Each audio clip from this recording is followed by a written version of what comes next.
12 dreams for the Red Queen under crown of stone. 8 voracious beasts born from 8 restless nights. 4 nails piercing the flesh of the sinner. 1 prayer for the summoned, called by this song. 'Tis perhaps the countdown to oblivion for the once proud city of London. 'Tis perchance her inhabitants' last dance alone to face death and pestilence. Confronted by the eerie and unknown, mortals became desperate for answers. A flock's flight makes for an omen, the falling of a star a dire presage. Turning to priests for interpretation when there was no reason to be found. When religion failed, men turned to science. I saw them build such vain cities, crafting machines made for endless war. New questions flourished as old answers withered. What is darkness but lurking sun? What is wall but enslaved stone? What is glass but tortured sand? What is song but a call to arms? What is hate but jilted love? What is life but death pending? Death. Since the apple was plucked from the sacred tree, mortality was believed to be God's punishment, a righteous snare to keep mankind from ascending to the stars. They were all so wrong. Death is not a wicked thing, nor some holy retribution. A true punishment would be to never know its sweet kiss. Awaken from the harshness and be born once more.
My sweet brother. What have you done? Mary! Oh, no. Mary!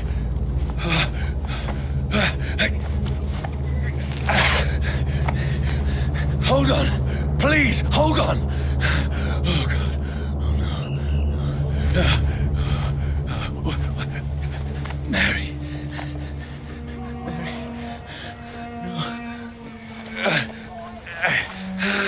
No. No.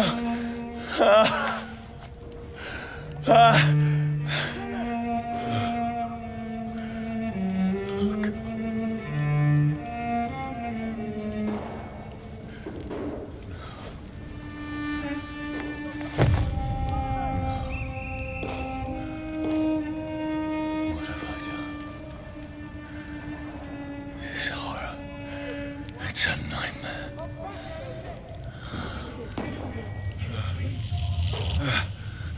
No! Please, a moment, let me explain!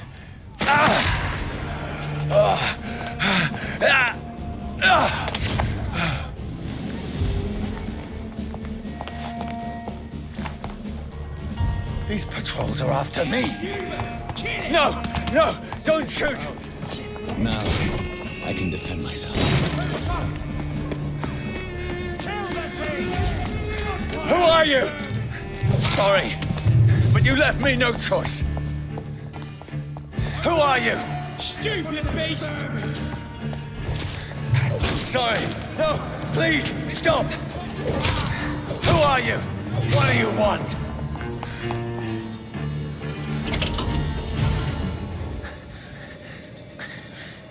I mean you no harm. I need help. Die, you fucking leech!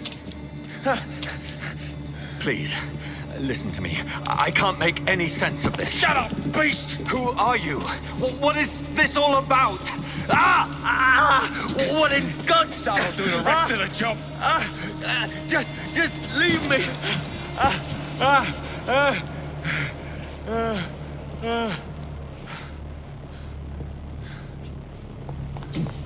The sun. It feels like it's burning me to the bone.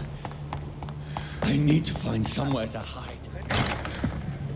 Is anybody there? What is this place?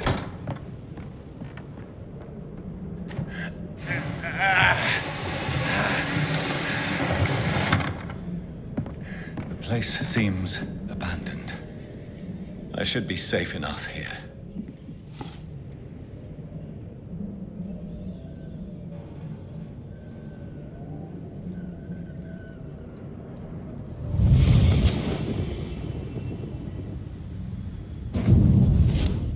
Brother,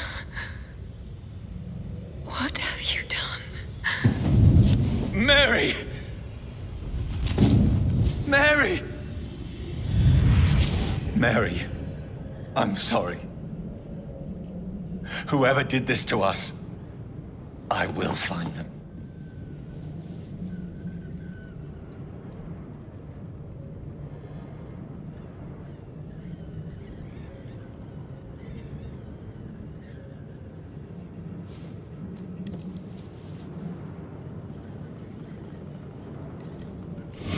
Wait, this one's dressed up fancy. Let's run through his pockets. Picking the dead's pockets? Are you serious? I've still a rent to pay. He's got no more responsibilities. What's this? Gold watch. Beautiful it is. We fancy it and share the takings.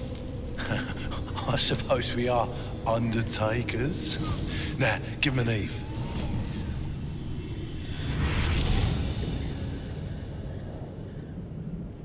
That's impossible.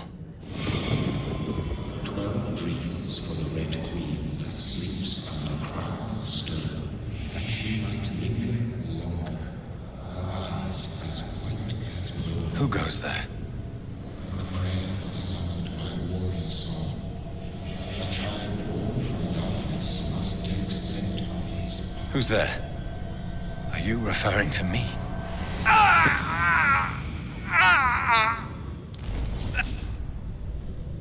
No! No! I still have so much to accomplish.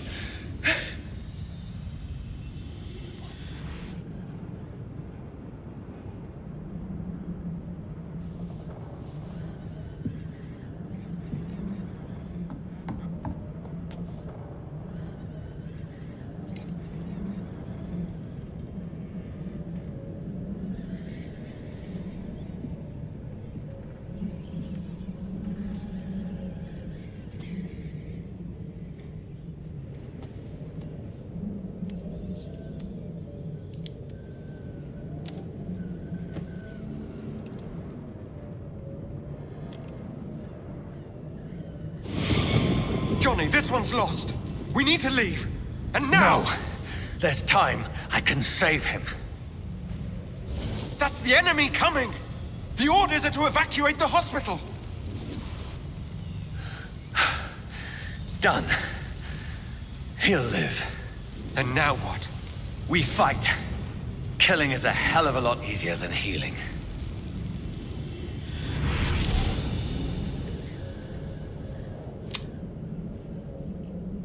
No, it never got easy.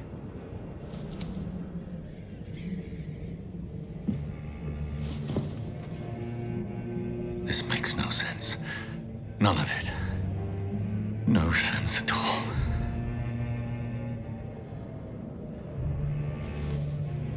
It's a nightmare. That's it.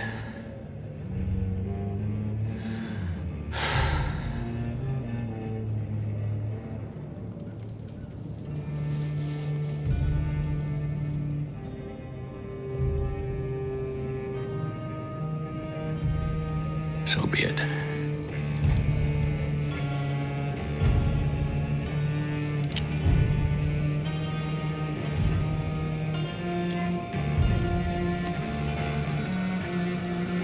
Rational thinking only.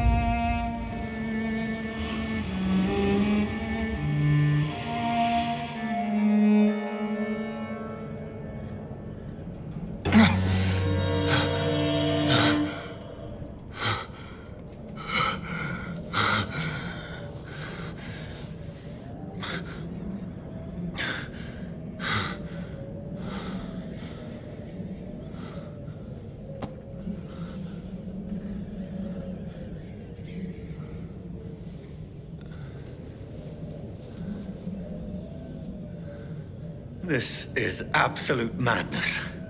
I've lost touch with the real.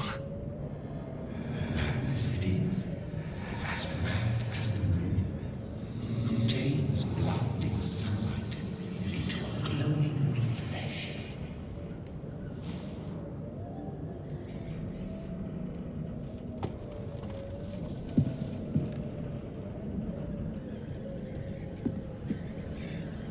That voice in my head. If I'm not mad, then it must belong to the one who made me what I am.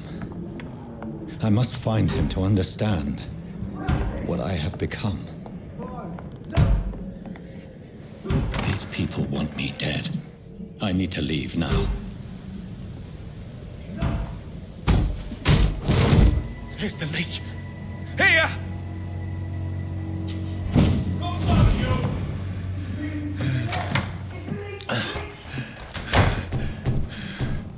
My head's spinning. I'm still in Southwark. I must reach the West End. Go back home. Die, vermin! There's a strength I never knew I had. Over there! This should be possible. Every sinew, every fibre of my being is afire. I feel like a child learning the limits of my body.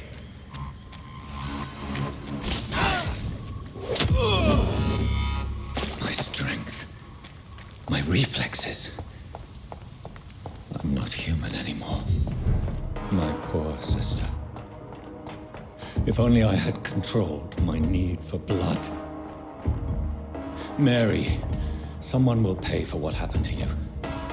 For what happened to us. The dizziness from the jump.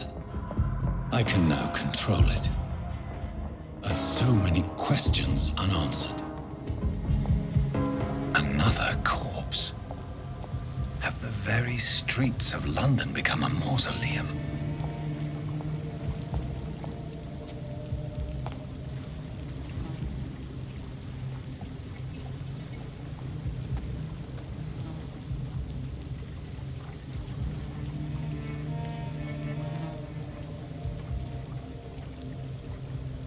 The man has been drained of all blood, but I can still smell the scent of it. I follow the scent's trail. Perhaps it will lead me to my assailant.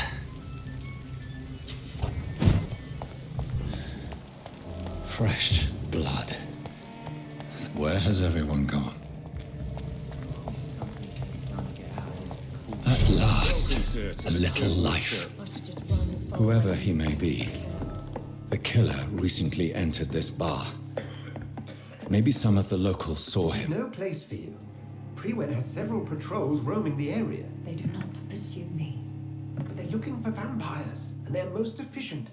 They'll not relent until the killer has been identified. I have a common objective, but I require... I think someone is eavesdropping. Are you certain? You might as well come in, whoever you are. Slowly, vampire. Who are you? I mean you no harm, saith the vampire. Present yourself. I need a word with anyone.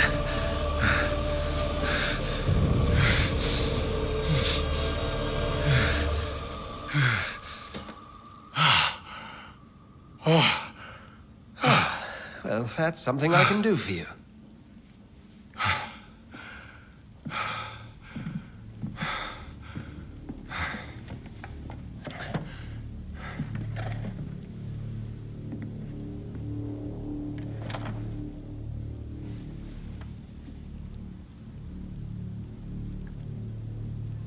And who might you be?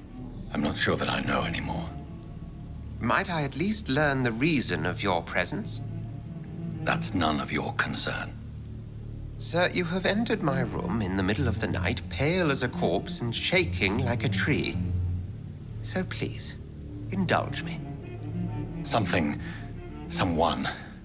is molesting people. In fact, killing them. Biting them. The calling card of a vampire.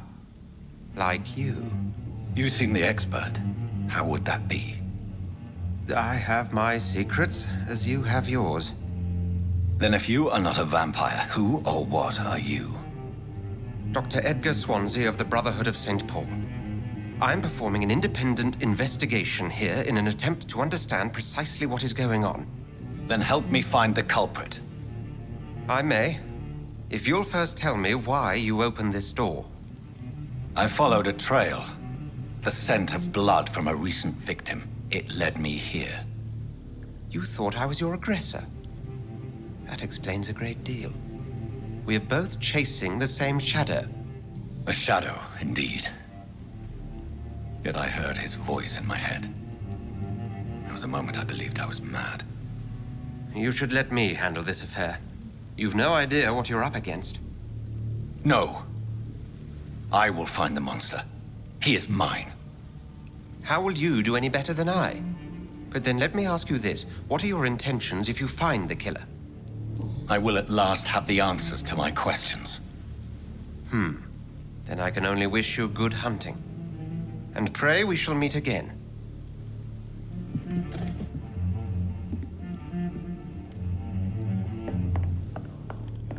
If Swansea is not my attacker, it means somebody else came here tonight. I will get to the bottom of this intrigue. What's been done to me? To this city? The body is still warm. This man has just been drained of blood. This corpse has been dried of its blood, just like the previous victim. This man was armed. He tried to defend himself. What's this? Some sort of note. Blood and empty gin bottles. This Bishop fellow is something of a heavy drinker. These men, they're a company of professional vampire hunters.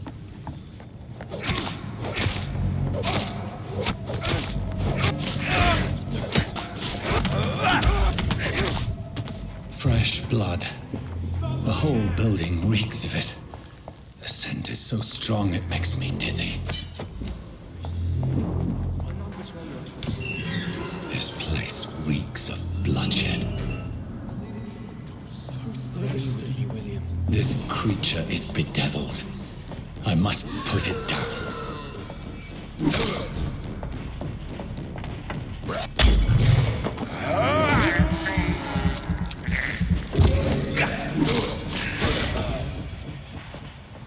an honorable man.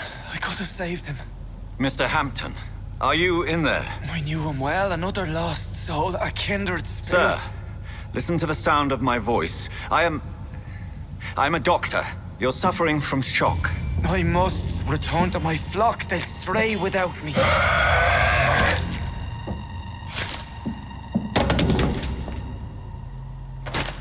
Remember, certain skulls are every bit as resistant as we are. Who are you? What do you mean by Skal? You truly are a newborn. I should have realized. Wait. You are the woman from the bar. Are you... like me? Can you help me? I believe, sir, I already have.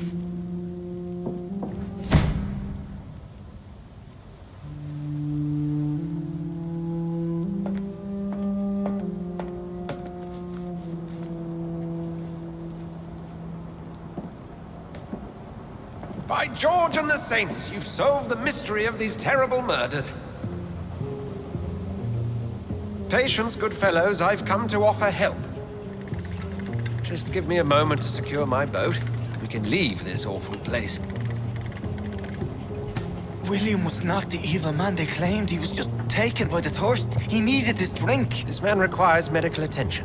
We'll see he gets to the nearest hospital. No, please, I must tend to my fold. My flock needs me. There, sir. Go with the good Dr. Swansea. He's resourceful, and I'm sure he'll take good care of you. You'd best come as well. The sun is soon to rise, and you'll need a place to rest. I just need a moment. If I can learn something about what has happened to William, I'll be a step closer to understanding what happened to me.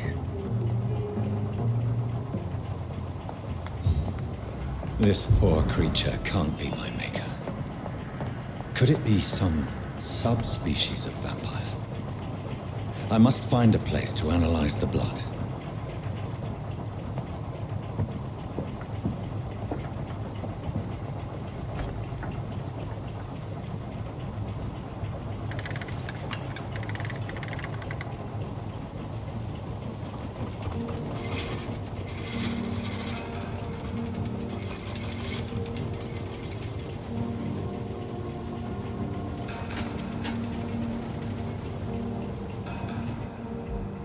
Where are we headed? We're on our way to the Pembroke Hospital. It's just across the canal. They'll have a bed for poor Mr. Hampton. William was... what manner of creature was he? Predator, prey, villain, and victim. Who can say? The important thing is that he's been stopped. Duly noted. And the woman? What... who is she? What woman? Oh, don't play me for a fool. You used me to locate that Skal. You must know who she is. And I thought you a gentleman. You shouldn't talk about a lady behind her back, but I will tell you she values her privacy. Were London as peaceful as she appears from the middle of the canal?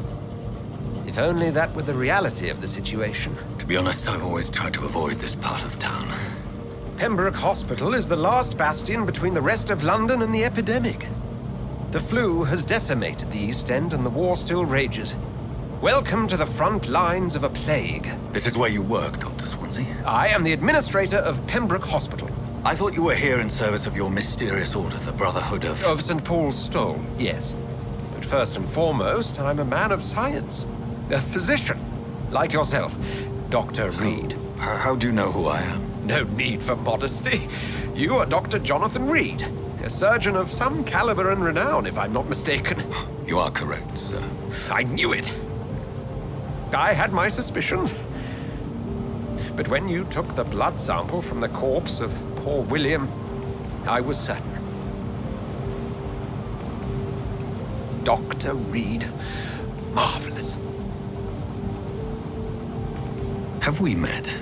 I attended 3 of your seminars before the war. I have the utmost admiration for your research. And what a turn of fate.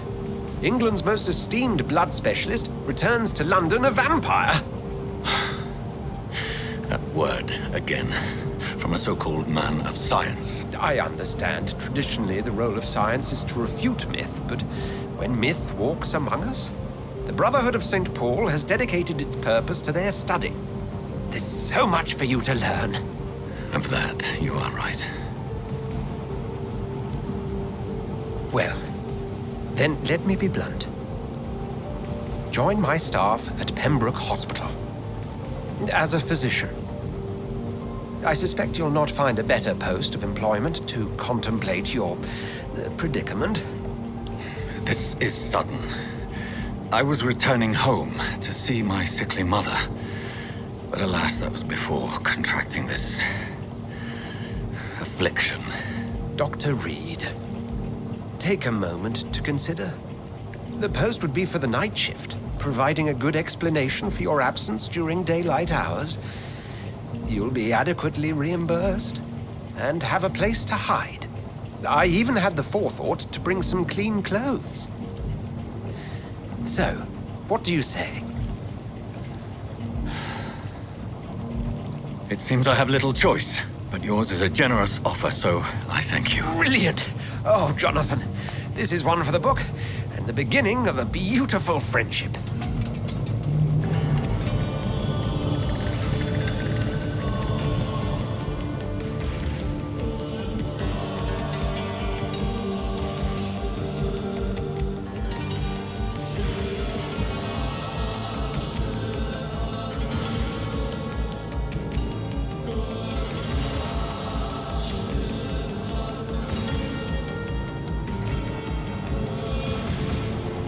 Dr. Swansea, thank goodness. I was beginning to be concerned.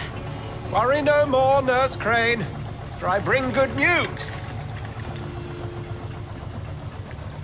Oh, Doctor, what a night. We lost 2 more patients. Nurse Scow said she couldn't take it anymore and resigned. Yes, well, I'll make a new rota in the morning. In the meantime, find a good bed for Mr. Hampton. Be sure to pay attention to his needs. Of course, Doctor. Oh, and Dorothy, Yes, Doctor? Dr. Reed here has just returned from the front. He served King and Country and will be joining us here at Pembroke. We're very lucky to have gained a surgeon of his talent, and one so experienced in blood transfusions. That is good news indeed, Doctor. Oh, yes.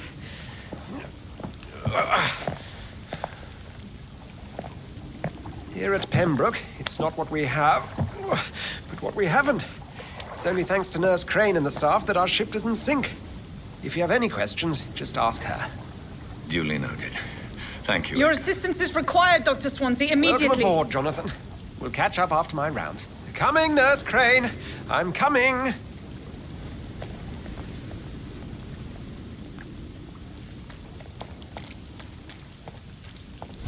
Come on, you bastard. You can do better than that. Nah. It's my turn.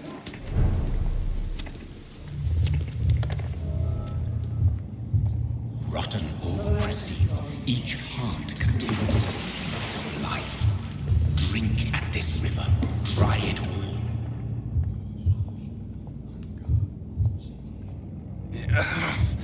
Oh, come on, you bastard. I won't bite.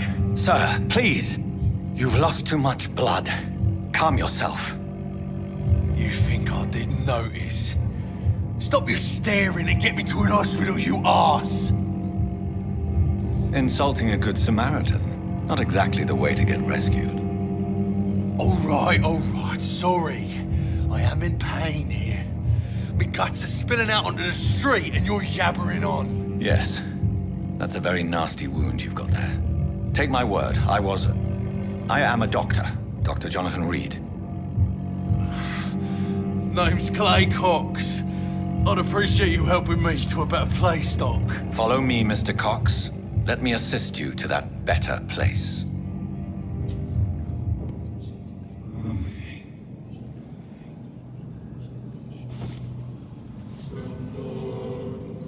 Bring this fading light into the shadows. Dance with him the dance of life and death.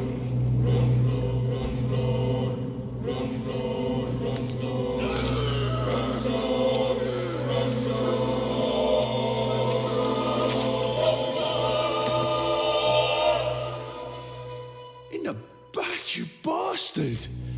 Didn't have the guts to fuck me. Fuck you. I'll kill you. I'll kill you. To taste a life, to embrace its most intimate secrets. Such a burden, such a divine sin.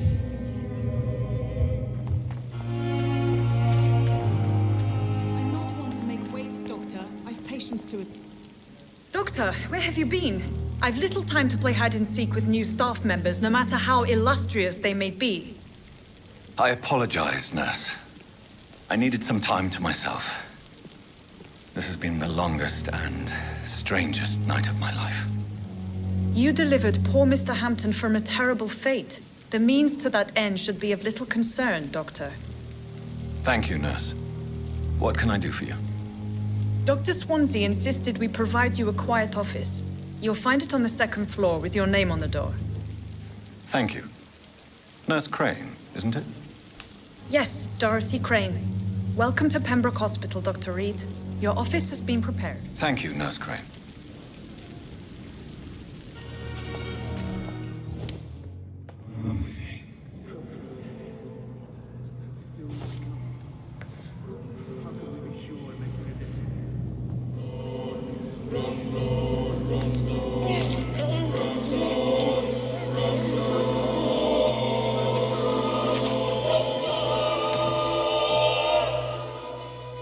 All I wanted was to go back to work, to take care of my children.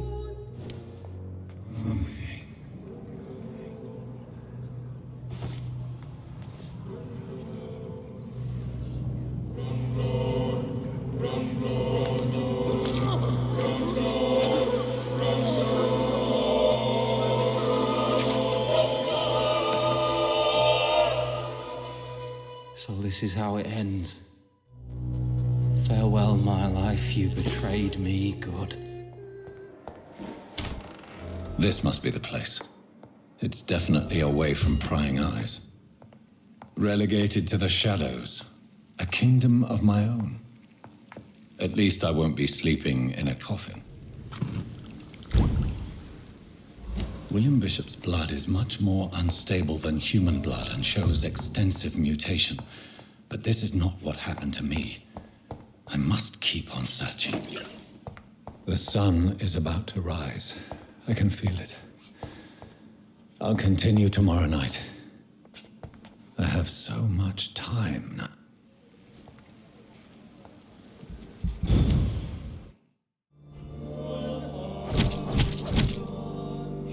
Yes, Nurse Crane? How can I help you?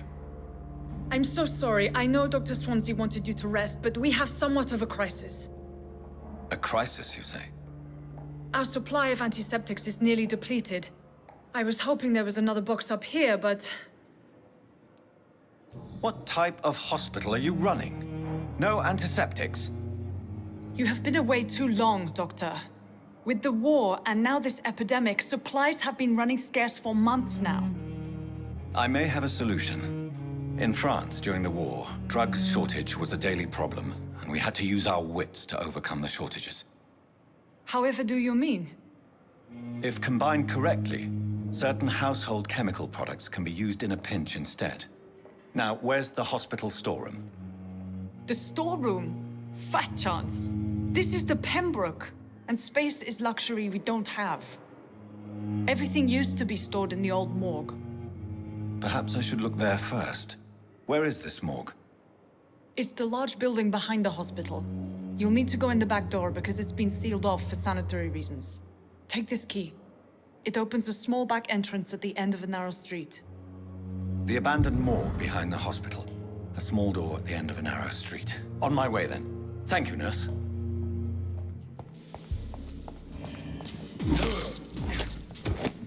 Behavior is similar to the infected William Bishop. Must be the same strain. This sickness moves faster than influenza.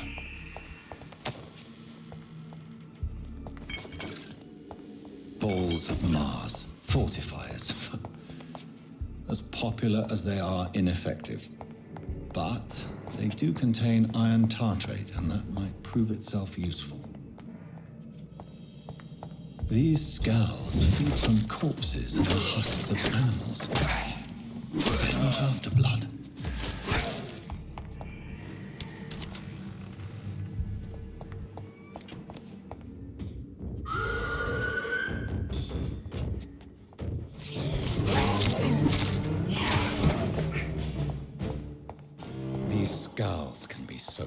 precious.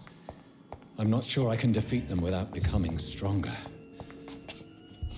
To drink blood is so tempting. Good evening, Miss. I'm okay.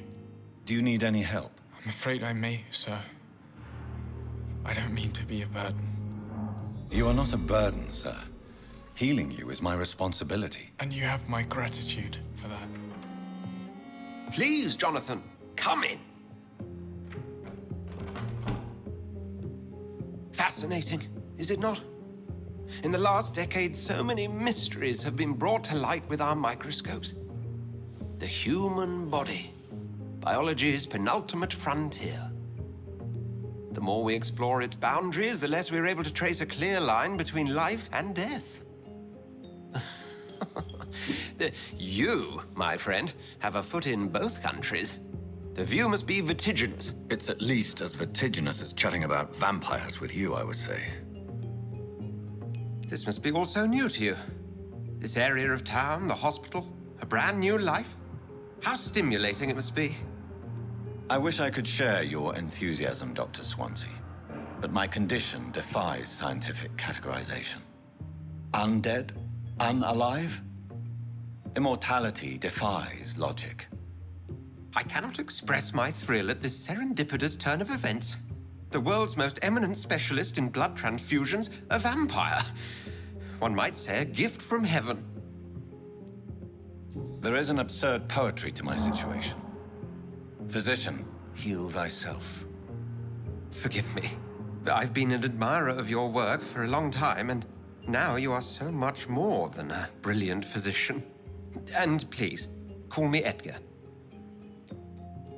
I'm not some doe-eyed student, Edgar. I understand we both have something to gain from this relationship. Very well. I have a task for you, Jonathan. Something that will require all your newfound skills. Please, go on. The Pembroke only survives through the generosity of our benefactors. Unfortunately, our main donor has found herself in a bit of a bind. Now, if you could help her out... A spokesman or politician is what you need. That's not my calling. And until I come to understand what has happened to me, I require discretion. Discretion is in order, Jonathan. Lady Ashbury has recently received rather indelicate correspondence that, if revealed, would jeopardize her position. And you would like me to eradicate this threat?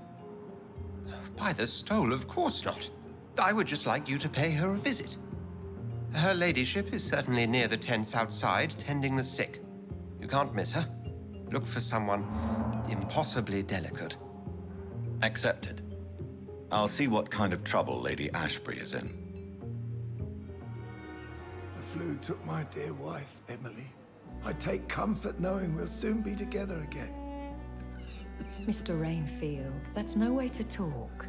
You're in good hands here, and we'll be up again soon enough.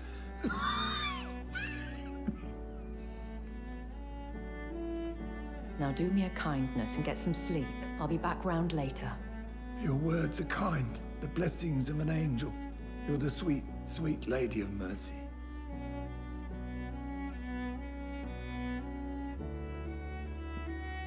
Good evening, Dr. Reed. It's a pleasure to see you again. You seem surprised. Dr. Swansea has brought me up to speed concerning your recent appointment to Pembroke Hospital. You're a vamp... The lady who saved me that night, before vanishing into thin air. I remember you from the pub with Dr. Swansea. Indeed. Allow me to introduce myself formally this time. My name is Lady Ashbury. I remember you well, in spite of the brevity of our encounter.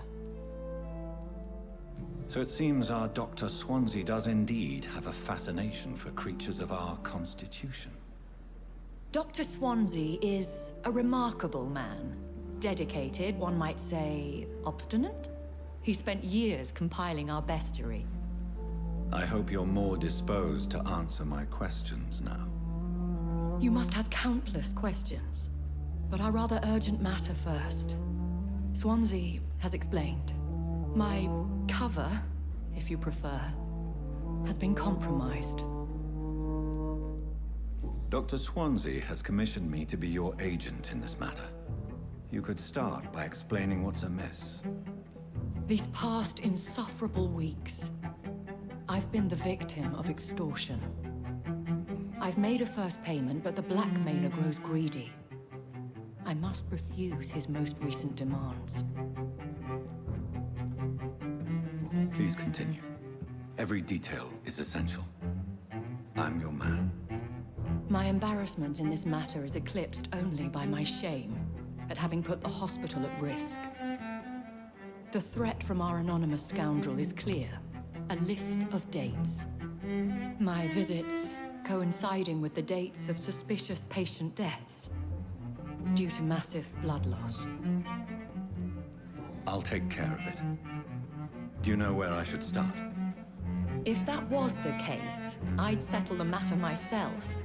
You could talk to our local gossip, Harriet Jones.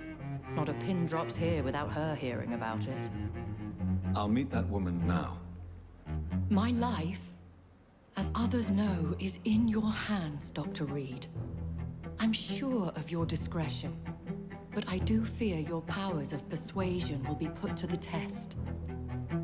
When this is resolved, I'll be your obligé. I'll answer all questions in regards of your condition. What is this? Who are you? Get out of my room. There's no need for alarm, madam. I'm Dr. Reed, the new surgeon. Preposterous. Dr. Reed, you say? I don't want some bumbling intern. Where's Dr. Swansea? Dr. Swansea is quite busy, and I need you to help me get acclimated. I have many questions.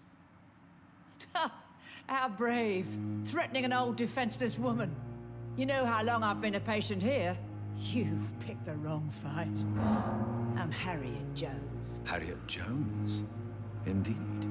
I've been meaning to have a chat with you. You know what goes on here better than any other patient, I gather. Oh, better than any patient, nurse, or doctor. I've seen so many vile undertakings. I heard there have been some despicable goings-on. Was there a case of blackmail? Blackmail? Wait. You're investigating something. This isn't a social call. One of those incompetent cunts slit a poor sod's vein. I assure you, madam, this is not an investigation into a possible medical error. Debauchery, then? Nurses Crane, Hawkins, Brannigans, whores, all of them. They can't keep their legs shut. I've seen them scratching slutty sores. Really?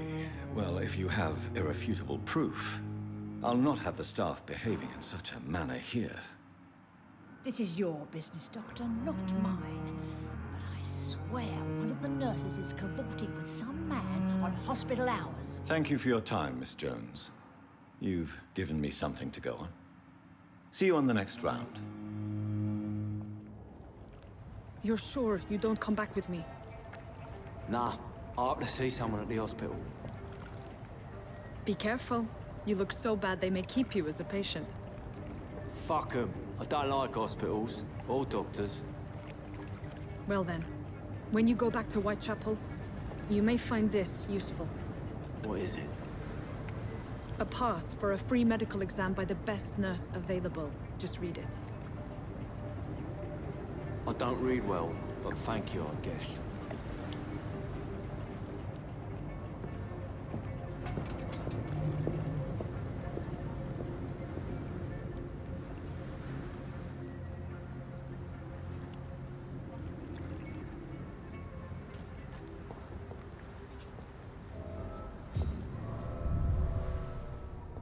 This man has been savagely attacked and dragged to the floor.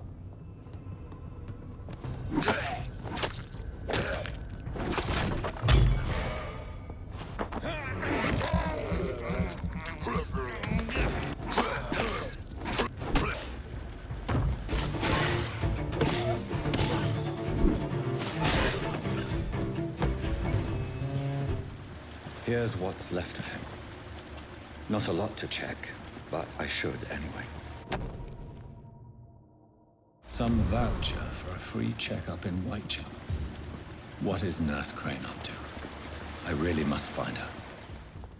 Whitechapel. This neighborhood is linked somehow to the kind Lady Ashbury's blackmail.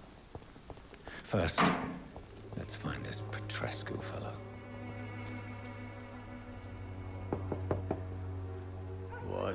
What do you want? Leave me alone. Good evening, sir. I'm Dr. Reed. I'm looking for Nurse Dorothy Crane. There is no Dorothy Crane here. Now goodbye. I'm afraid this medical leaflet says the opposite, sir. Really?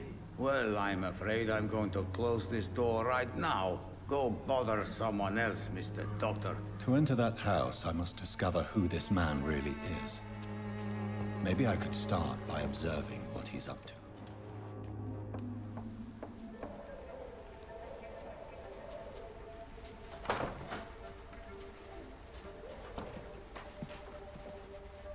A strange man was at the door with a pass for our medical facility. I refused him entry.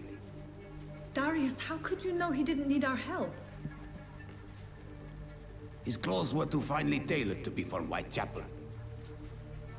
Perhaps just a friend of that stray poet who is always about. Richard Nithercott? No, not of the same cloth, this man. I suspect some machination from that journalist. Clayton Darby. Is he still asking questions? Yes. I saw him drifting around St. Mary's Church.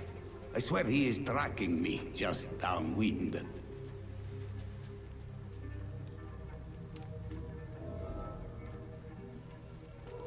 I must talk to that journalist or the poet.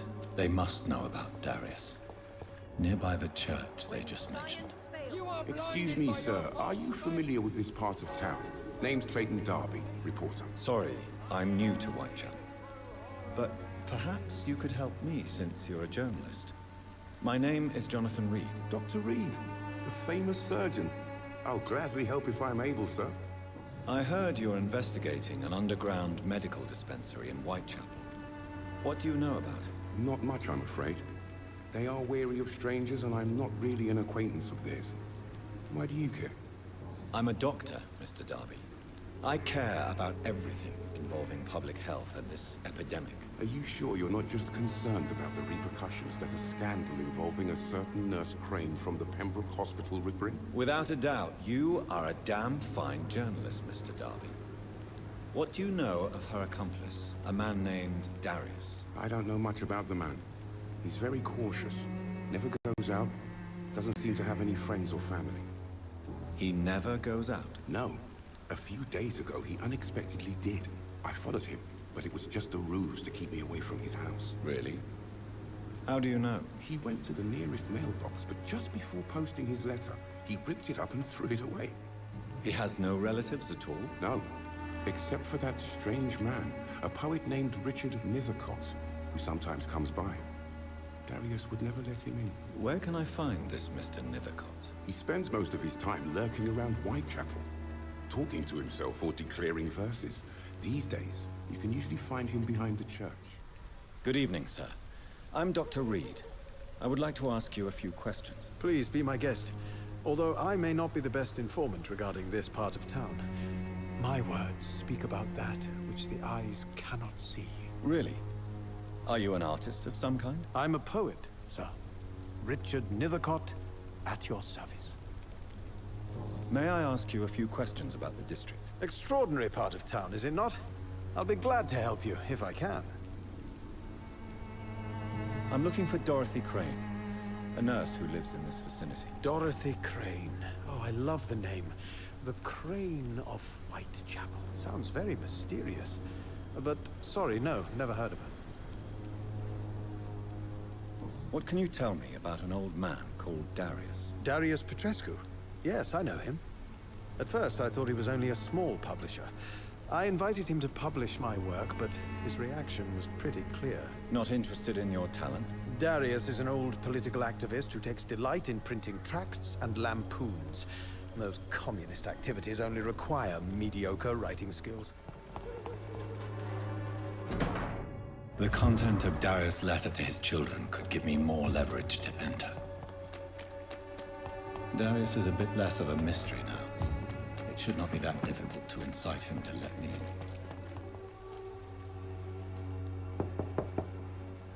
in. Mr. Petrescu, just 1 minute, please. You again? Go away. Sir, wait. Stop this nonsense. I know Nurse Crane is here. Shall we speak man to man, you and I? All right. Speak up. Don't you see we're on the same side? We fight to help the poor, sick, and abandoned. I'm nothing like you, Mr. Doctor. Yes, you are. You too believe in providing medical care without charge. You know what we have to sacrifice to make the world a better place. I have to admit your words have conviction. All right, I'll let you see Dorothea. Don't make me regret this, though. Razvan, control yourself. Calm. Calm. Up first! I need help. What do we have here, nurse? Patient Razvan Vasily. High fever running on 3 days. Complaints of dizziness, muscle aches, and head pain. Diagnosed with influenza. Treatment? Aspirin and salicin for the fever and discomfort. Liquids for dehydration, but he's having trouble keeping even water down. Aspirin and salicin, you say? Why not some warm milk and a kiss on the cheek? Where are the quinine salts?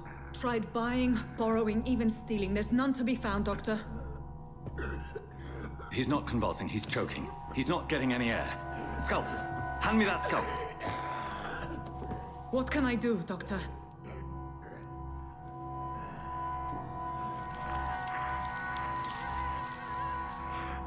I need to perform a tracheostomy. Short pipe. That rubber tube will do. We're going to cut a passage for air through the neck. Yes, Doctor. He's breathing again, but he's coughing up blood. Internal hemorrhaging. I need to make another incision into the chest cavity to drain the fluids from the lung. Prepare another tube. A thoracostomy? Doctor, we've nothing to fight the infection. We need an aseptic environment. Don't question me, nurse. I need a drain. Now. Yes, Doctor.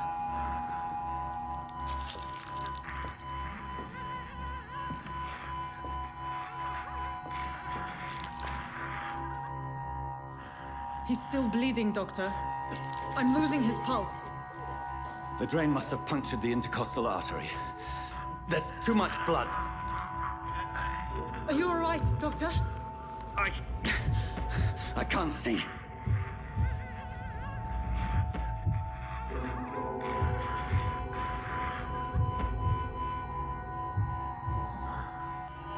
I must first suture the artery. Find the wound. The source of the blood. Needle and thread, Doctor. Good. The stitches are holding.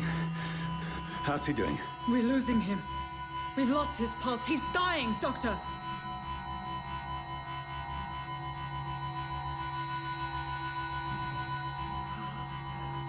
A dose of epinephrine, now. Yes, Doctor.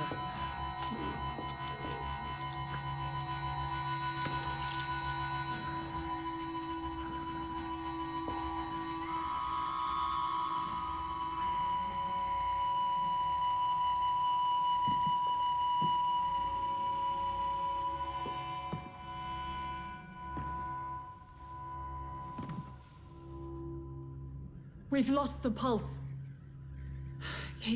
He's gone, Doctor. Nurse, we did everything we could. Truly? Everything you could? Is that how you'll report this in your log? Is this how the war went? Piling up one poor corpse beside the next?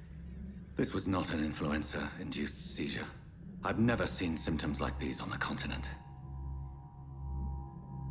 Neither have I. But the previous symptoms leading up to this attack were the same, indistinguishable from the epidemic. No. There was something more vile in these reactions. Something primitive. There have been numerous reports of mental breakdowns caused by the fever that accompanies the flu itself, Doctor. Yes, but... I'd best take some samples of the blood for analysis.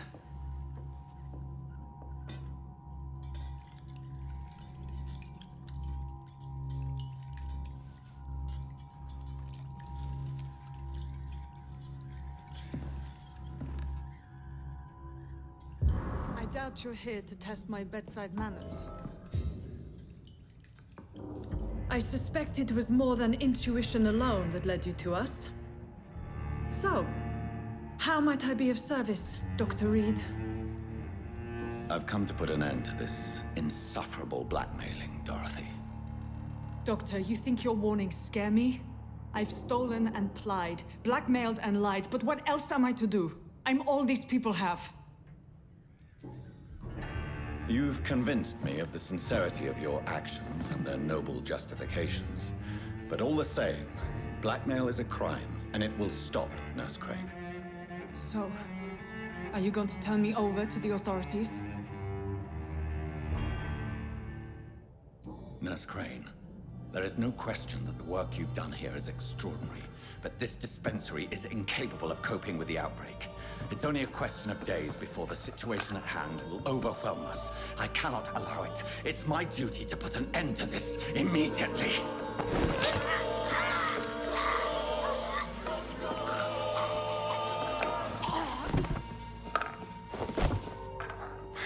I'm not ashamed. I did what was right. For in the end, I saved lives and you took them. But we had so much in common, Doctor. Don't you see that?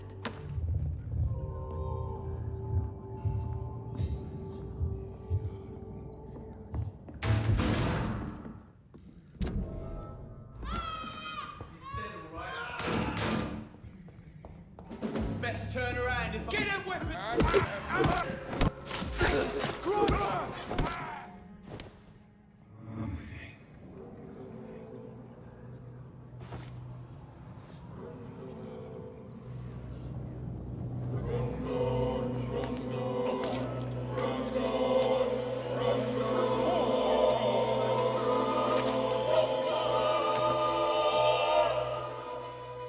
Who will assist Dorothea helping our comrades now that I die?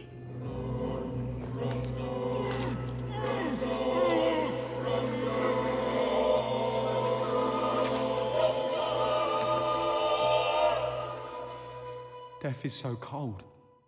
I hoped it would be more meaningful.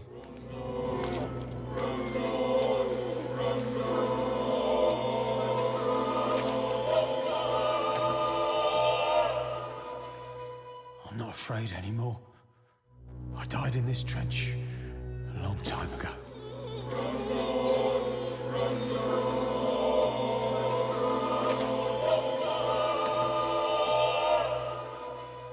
No, not now.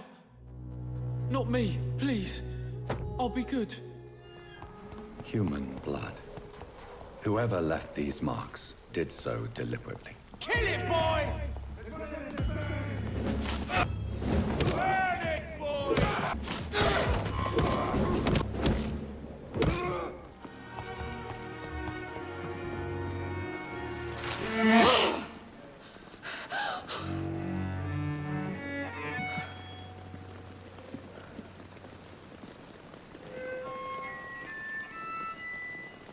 I would ask you to avert your eyes, sir. Or did you not know it was rude to stare? I knew it. Speak up, Dr. Reed. I like a man who speaks his mind. Hiding your true appetites behind a facade of compassion. Bravo. Very clever indeed. Spare me your sarcasm, Jonathan. You are but newly born in this world. No need to apologize, my lady. I know exactly what you endure. The situation is somewhat awkward nonetheless. I have not been observed sustaining myself for many decades. I have to say I'm a trifle embarrassed. Anyway, I have concluded my inquiries concerning your blackmailer.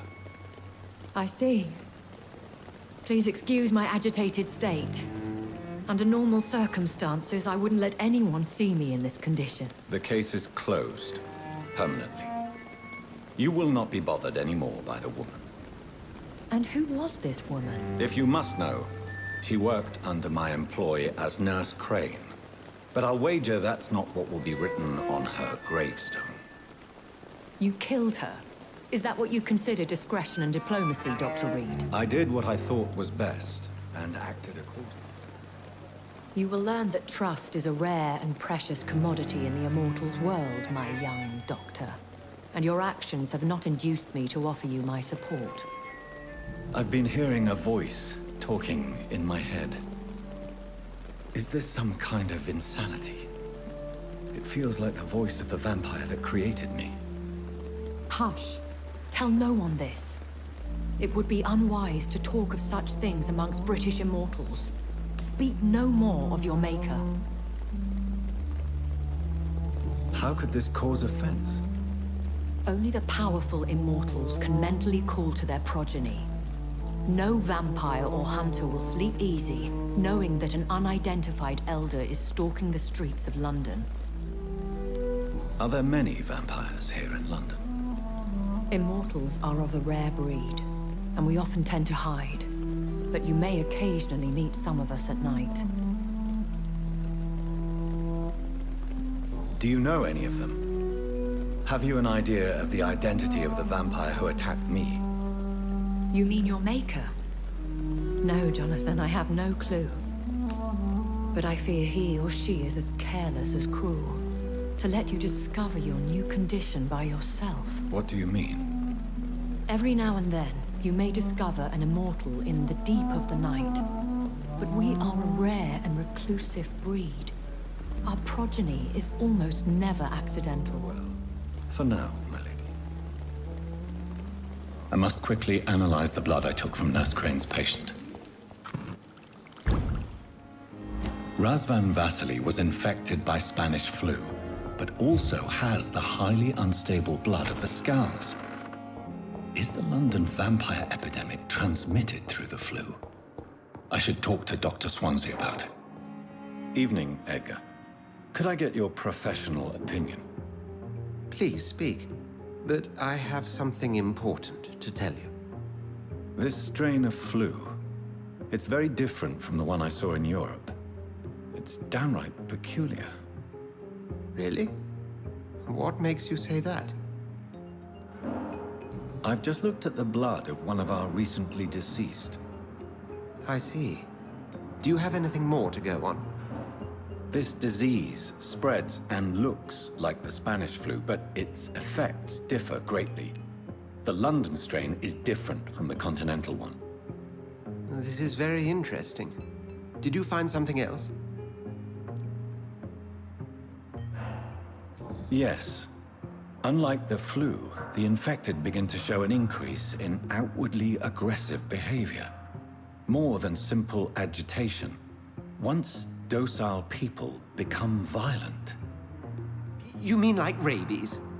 Is there a chance we could create a vaccine, Jonathan, like Pasteur? By the stove, that would be smashing. There's a lot we're not seeing here. But it is spreading, and quickly. If we don't act, the whole city could be lost. But Jonathan, we've a fantastic opportunity sitting right here in front of us. A weapon of choice. What on earth do you mean? Why, you, my dear boy. With your expertise and your blood, we could isolate the properties that course through your veins. Think about the possibilities. I admit it did occur to me. Blood seems to be the common factor in all of this. I totally agree. We're in uncharted territory here. Maybe it's just wishful thinking, but imagine the possibilities. We'll discuss this more later. Thank you for your time. No, thank you, Jonathan. But as I said, I needed to talk to you. I have some rather bad news. Yes? I'm afraid it's your sister. My sister? She's to be buried this evening at Whitechapel Cemetery. Your mother published the obituary this morning. I see. I'm sorry, Jonathan. Please accept my condolences. I never thought I would have to attend my murdered sister's funeral. Mary, I can't forgive myself. I'll find the truth about what happened to us. I swear.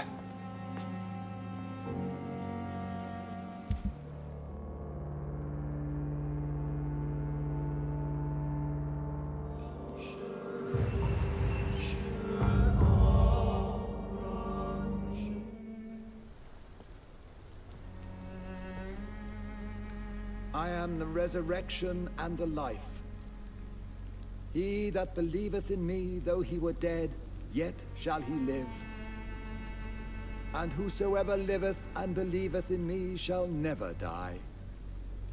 We commend unto thy hands of mercy, most merciful Father, the soul of our sister departed, and we commit her body to the ground.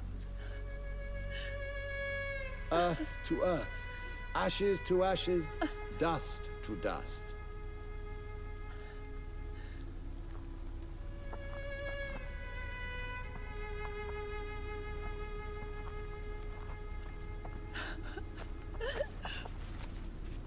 Why kill my Mary and stick her here in this cold, god-awful place?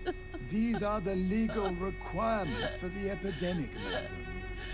Oh, Avery, I feel so tired. Please take me home. Yes, madam.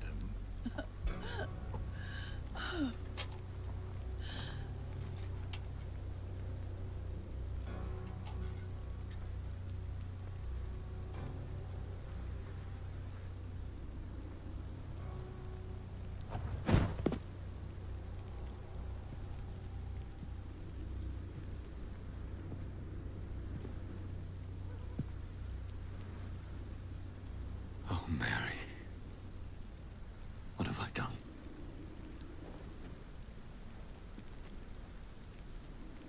If I could only change one thing. One thing. This is a nightmare. Jonathan, there is nothing you can do but accept it.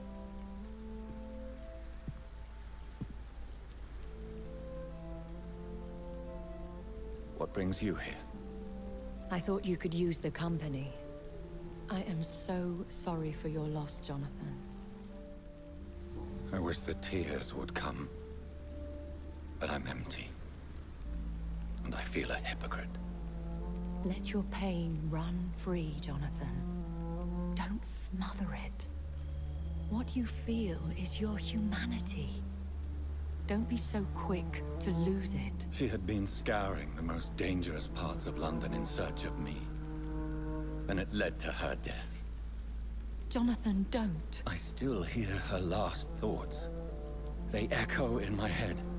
Her mind shattered, and it haunts me. Jonathan, stop. Listen carefully. You must come to terms with this. You must learn to live with what happened. I'm learning. Every night is a new lesson. What I am, what I must do to survive. But my sister, she shouldn't have suffered because of my weakness. Don't you see? You're doing the work of our enemies, feeding your remorse. We are weakest when we grieve, and the guilt blurs our senses. And so this is why you're here. To warn me. You felt this pain yourself. You too have endured this. I don't want to lose you, Jonathan. I've lost so many friends.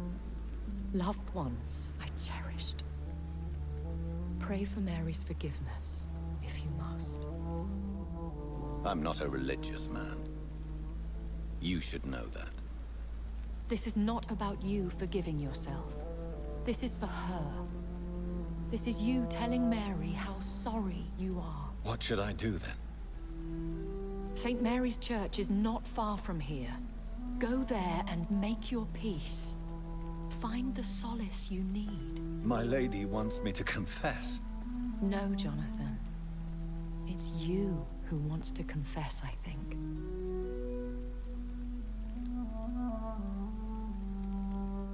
And off to church he goes, a newborn seeking divine consent to lick the blood from the soft and pointy crown. Who are you? Make yourself known. Newborn, you reek of guilt and pointless compassion. Shed your skin, forget your old weaker self. What do you want from me?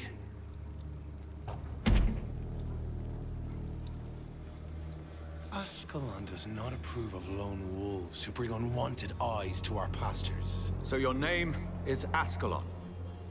Ascalon's will is vampire law. Learn them, abide by them, or I shall return as your judge and jury.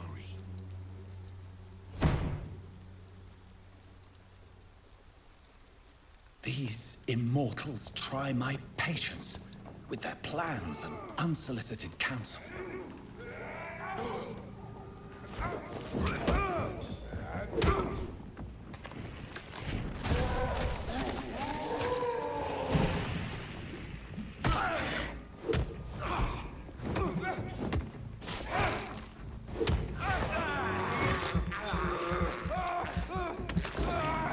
This man stunned me with his faith. His crucifix. This is not good news.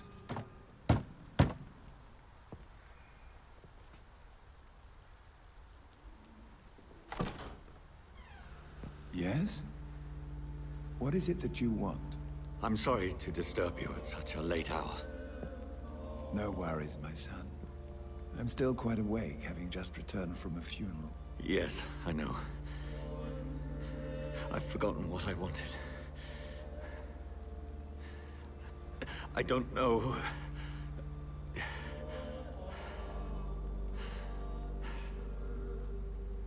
May I help you, child? You seem somewhat perturbed. I haven't the strength to cross the threshold. I wish to pray, to cleanse my soul. The church is shut by order of the bishop. But I'm still the vicar of St. Mary's, if that is any use to you, my son.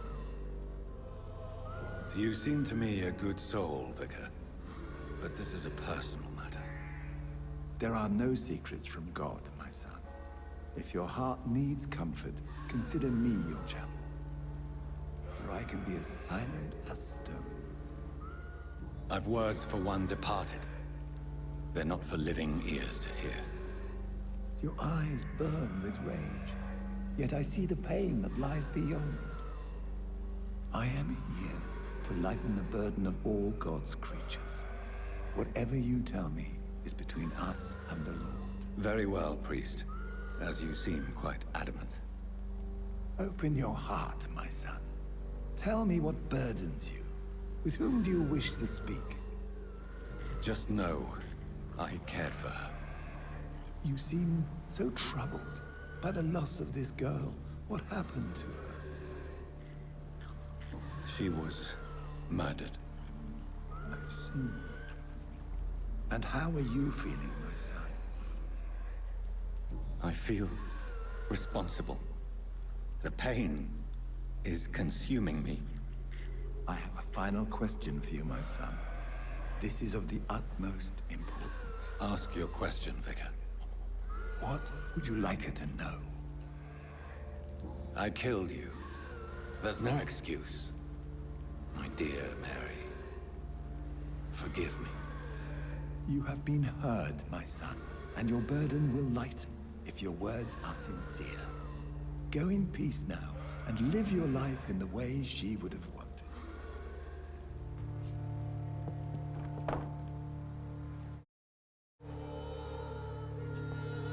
Whatever happened on this dock is between my sister and I. It does not concern God.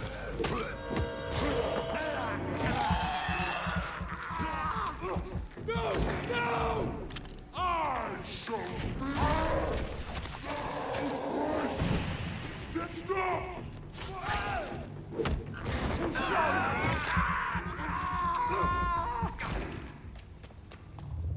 Remorse and pain are precious when binding you to the earth. You. I remember you.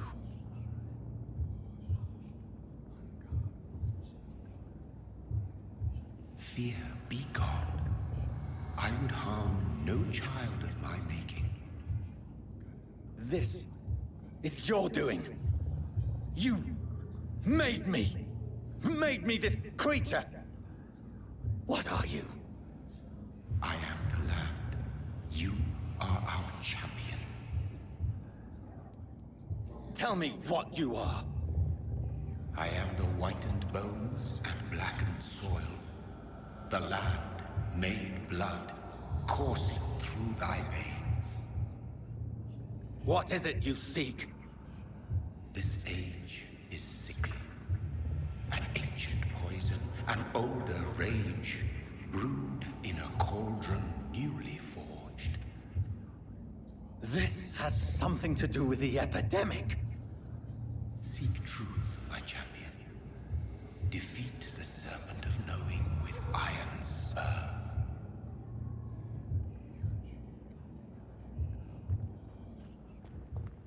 I've had enough of others making decisions for me, pretending to know how I should feel or behave.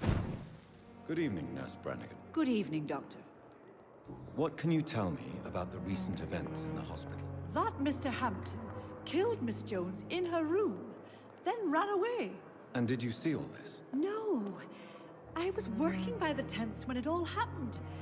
I only entered the room when they asked me to clean up the blood. Where is Miss Jones's body? I don't know. I'd imagine the morgue. It all happened so quickly. Did you see Sean Hampton leave the hospital? I think I saw a silhouette exiting the hospital gates after the shouting started. At first I thought it was someone who was just scared, but... well, maybe it was him. You are a coward blinded by fear. You disgrace the path of a warmonger. God protect us. You've got a leech in the hospital. Yes, my hospital. My mission is to heal while you go about warring. You've set the table for a snake. I wonder why there's venom in your food. I'm growing tired of your song. You're a woodsman, McCallum, not a doctor. Return to your hunt. Remember, I've a good nose for machinations. I can flare the scent at a mile. You can't hide from the god. Leave him, Jonathan. This is sacred ground. Neutral territory. And I just had the carpet cleaned.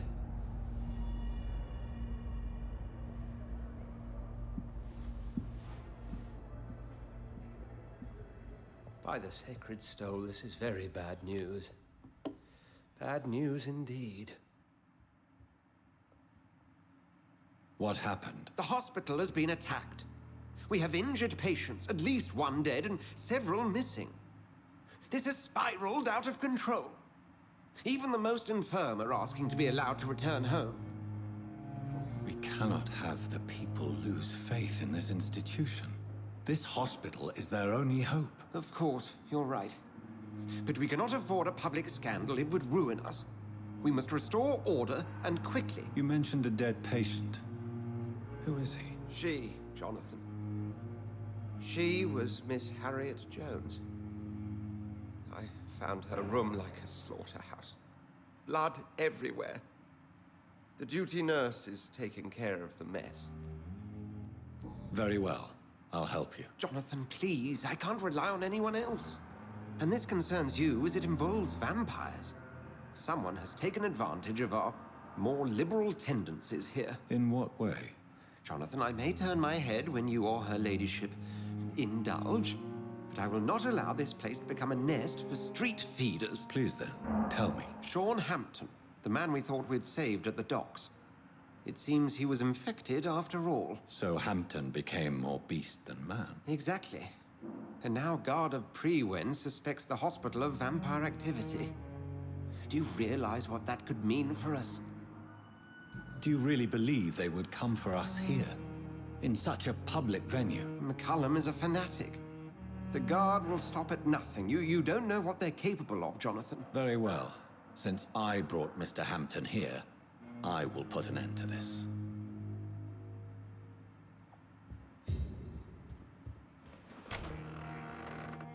Sean Hampton lives and breathes for the well-being of his flock. There's no other place he would go but the docks. Do you know where I can find Sean Hampton?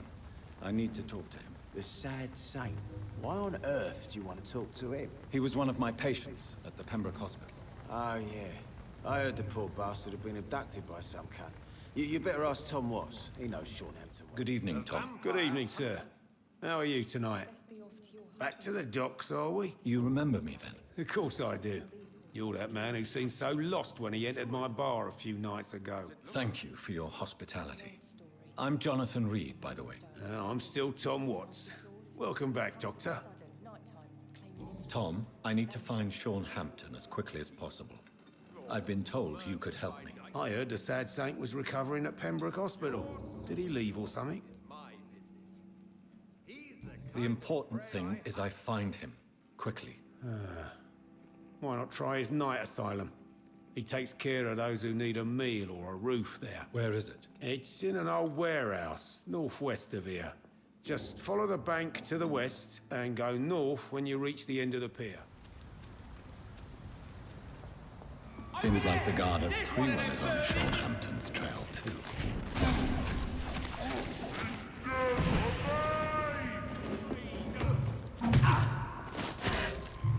Die, vermin!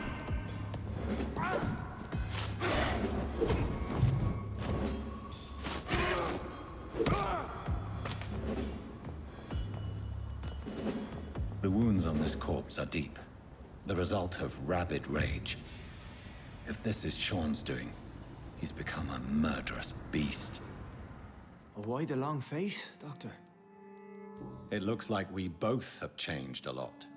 I must confess, it saddens me, Sean. Put your faith in the Lord, Doctor. He has a plan for all of us. We may not always see it, but he does. Since you left Pembroke, the amount of blood that has been shed, it's hard to believe you, Sean. Ask what you will. As the Lord is my shepherd, I will not speak a lie to you. Why did you kill Miss Jones at the Pembroke Hospital? Killed old Harriet? You must be mad, Doctor. Why would I do such a thing? People have been murdered. I've seen the blood. I don't believe you can be trusted. Have a little faith, Doctor. If you will follow, I will guide you to the light. How do you plan to do that? Take this key of the old sewers. The entrance is by the riverbank, south from here. There you'll find all the proof you need. I will not look kindly on you if you're trying to trick me. I'll be here when you return. If you still think I'm a threat then, well, I'll surrender myself to your judgment. It's a leech!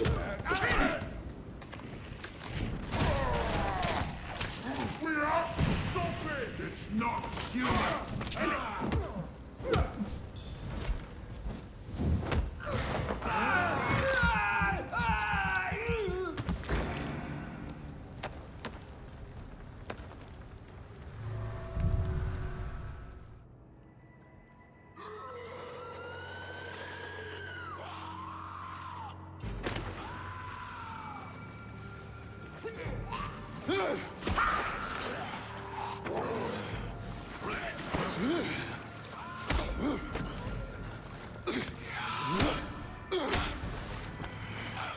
These maggots have escaped the wrath of Ascalon for too long.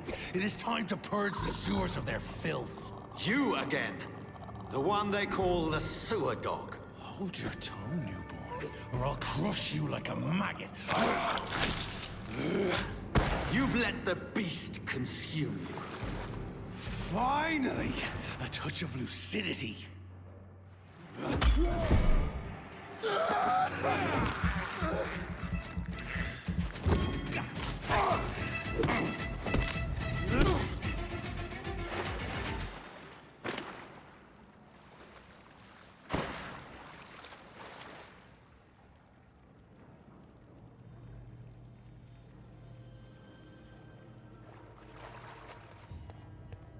At least one skull escaped Virgil's wrath.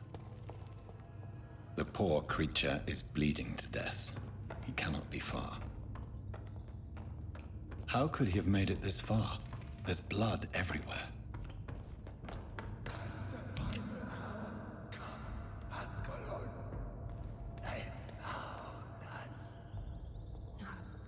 Safe we are, still. Drink now. Bless you, Bridget. This isn't the blood of a vampire, but it will quench your thirst. This is our domain, not yours. You've been warned. Wait, I saved you from this creature. That must count for something. Thank you. Now go. Go back to the streets and houses. There is no love lost between us, Vampire. But thank you. Sean Hampton sent me here. I believe he wanted me to find you. Who are you? If you must know, they call me Old Bridget. And this shelter is where we live. I'm Jonathan Reed. I'm a newborn Ekon. I'm afraid I'm not sure what's going on. I shall not bend a knee, young Ekon. But I sense your pain. Ask, and I will afford you my attention. So is it you that Sean Hampton sent me to find? Perhaps. The sad saint was always kind to us. He must trust you if he revealed our location. He was turned and is now a skull. I'm not sure he can be trusted anymore. And why is that? Because he's a skull, he shouldn't be trusted. Who are you to judge? Sean killed a patient of mine. And that's just one of the murders he's being hunted for. If you refer to Harriet, she is now among us and under our protection. Harriet Jones is alive. That's it. That's the proof Sean wanted me to find. I must talk to her. No. Harriet is not alive. But you can speak to her. I must warn you. She is fragile and may not receive you warmly. I don't understand. She is filled with bile and hate. Her mind is sharp as a tack, but her body is so weak. I've never seen its like before. She is resting in a room on the far right of this hideout. Thank you. I will bear that in mind. Hello, Harriet. Do you recognize me? Yes, you were from the Pembroke Hospital. The young doctor. So full of secrets. I have so many questions I need to ask you, Harriet. If you would. I love questions. As for the answers, you may not like them. I have a question of the utmost importance to ask. Will you answer? Questions, questions, questions. The good doctor, always searching for answers. Do you remember what you did after leaving the hospital? Did you kill anyone? First, a question from me. You answer first. Very well then. What do you want to know? Are you like me? Are you also dead? We are not dead, Harriet. Death no longer pertains to us. We are different. I like what I am. I truly do. I relish the pain that courses through me. I know you fled the hospital with Sean Hampton. Did you or Sean kill anyone in your flight? Anyone? Try and remember. I will not lie. I wanted blood, and I wanted revenge, and Sean pulled me from it, brought me here instead. But the shadows heard my prayers. The shadows killed that bastard. Shadows? Tell me what you saw. The shadows, they heard me and answered. Something in the deep darkness, quick, deadly. It asked me if I wanted revenge. I answered, yes. And these shadows, this presence, do you still hear it? Was it a vampire? Did Sean see it? It spoke only to me, and now it is silent, but it is born of hatred. And it will kill again. And it hates you, Doctor. Oh, it hates you. What makes you say that? It whispered your name, Dr. Reed. It wanted to know who you were and where you went. Questions about me? What did you say?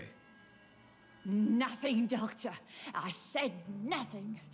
There was nothing it didn't already know. Oh, I'm tired now. Let me rest.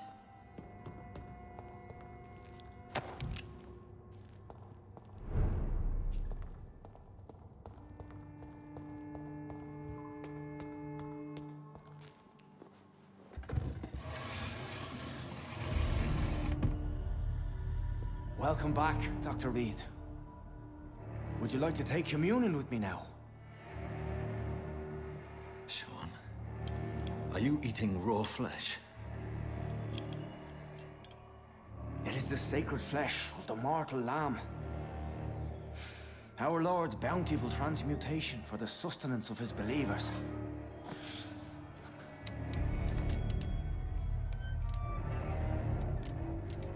Thank you, Lord. I am your most humble servant. So, true to your word, you waited for my return. I told you, Dr. Reed, I was a man to be trusted. Did you have words with the poor Harriet? This shelter is the tip of the iceberg. You hide your game well, I'll give you that. We are God's children, Dr. Reed. One and all. And he's determined to save us. Harriet, Miss Jones, has been behaving in a most violent manner. She's going to need special attention. That's precisely the reason I brought her here. To meet old Bridget. She's the guide Harriet requires. Harriet is possessed by her hatred. You cannot let her roam free. She's dangerous. She has joined her own kind, Doctor. Old Bridget is a saint to the younger Scals, guiding them to salvation and peaceful existence. I believe I've learned all I need to know. I'm certain you've killed no one, but one day I believe you'll cross the line. Logic is a false prophet. Faith is the only path to salvation. What do you mean? We have been blessed with God's eternity. We are the instruments of his divine will. We shall feed the hungry forever and ever. Amen. I haven't the luxury of being able to satisfy my hunger on staunched blood and lifeless flesh. Give yourself over to God, Doctor. Expel your urges and kneel before the Lord in praise. These urges... You know the hunger will never be satisfied. I've come to embrace the everlasting craving. I have sworn to feed only upon the flesh of the dead. It is now my sacrament. Take, eat. This is my body. So saith the Lord.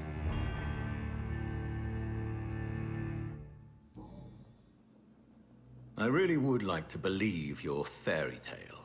The good ghoul feeding upon the flesh of the dead. But I'm all out of innocence. Do you question my faith, Dr. Reed? Do you remember William? Oh, how his admiration for you was exceeded only by his hunger. May his soul rest in peace. A night will come, and you will suffer the same hunger. Someone who trusts you completely. A friend will die, never to wake. You confuse your voracious appetite with my itchy hunger. I would never kill a friend, nor an innocent. I believe you've discovered our defining difference. No! No! Ah! I did... Ah!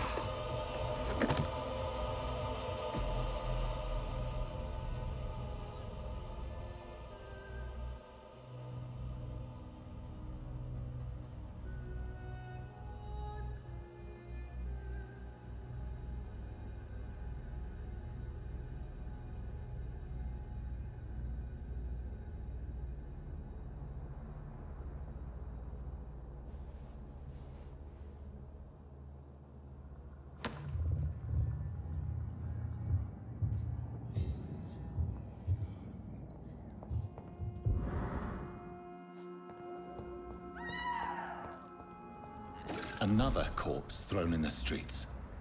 Someone's playing a very sick game.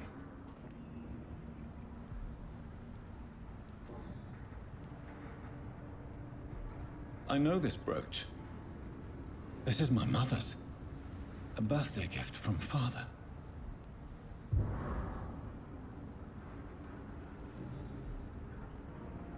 "29 Pretty Orchard Street. That's near Poplar's district. Why would this man carry off my mother's brooch? I must go there.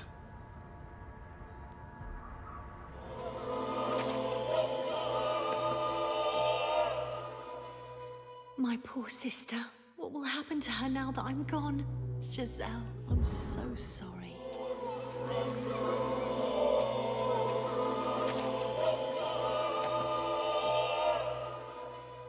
What a waste of life. I only managed to be hated by all the people I love.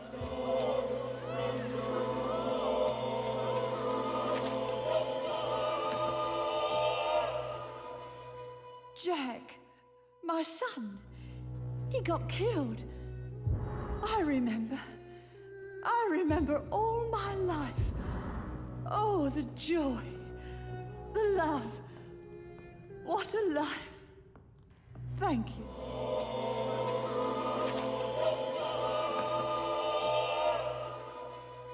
I was just pretending. I caused no harm. I could have taken good care of that old lady. I don't fear you.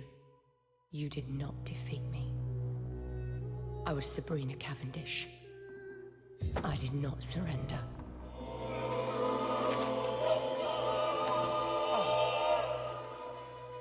No one will ever know what I did. I'm gonna die with blood on my hands.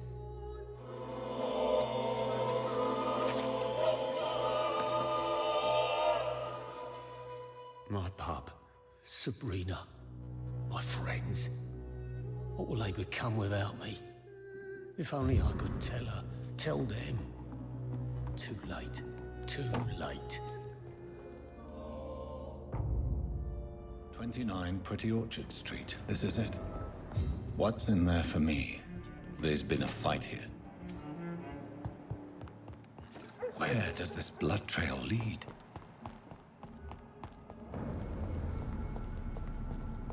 There's one of them. Fall back.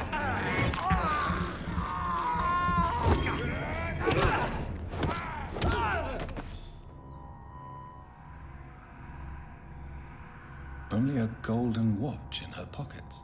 This is the very flower my mother tossed on Mary's coffin. Someone is targeting my family. The marks on this woman's neck were made by the fangs of a vampire. Her shoes and clothes are quite worn out. I see you.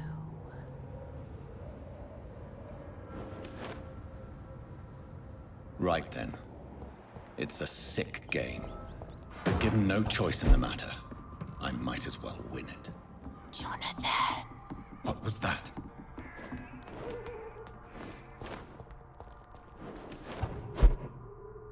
I won't let you escape.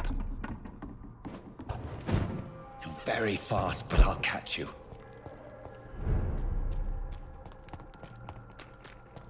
They've all been butchered.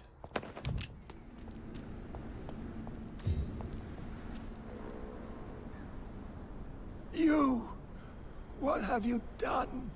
Vicar Larrabee, what happened? Demon! Hell Scourge! Son of perdition! Vicar. Jonathan is no demon. He's just a loving son, returned from the dead. Like your Christ, Vicar. Mary, it has been you all along. Oh, it's me, all right. Precious brother. Why did you lure me here? I'm gathering the family. For a final reunion. All smiling, all dead. Thanks to the good Dr. Reed. Mary. Mother? Say hello to your son. Hello, Jonathan. Mother, What do we have here, Mother? The prodigal son has lost his tongue. Our Jonathan always had the first and last word at dinner. The entertainer, the star of our show. Mary, let me explain. Shut up. It's my turn to do the talking. I have this nasty hole in my chest, Johnny. It needs to breathe. Right then. Speak. My prayers went so long without an answer. My husband killed in France. My child carried away by the flu. My brother, promising to return in his letters, then disappearing in thin air. I went from hospital to hospital, cemetery to cemetery, grave to grave. I've lifted every stone in London, searching for an end to the nightmare. And there you were, in front of me, on a dark pier. It was the hunger. You know it now as well. The joy to have finally found you. I longed for your arms, a final happy ending to so much tragedy, to tell me all would be well again. As you did when we were children. It was this filthy dock where you greeted your sister. I dug a tunnel from my grave with my fingers and teeth.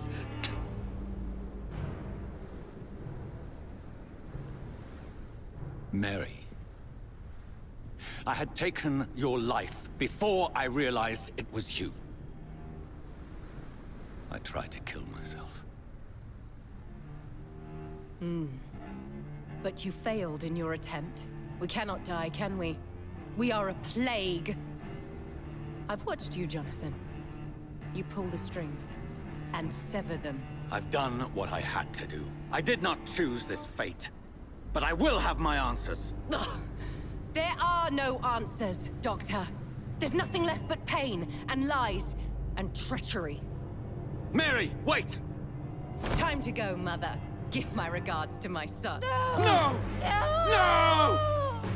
Oh.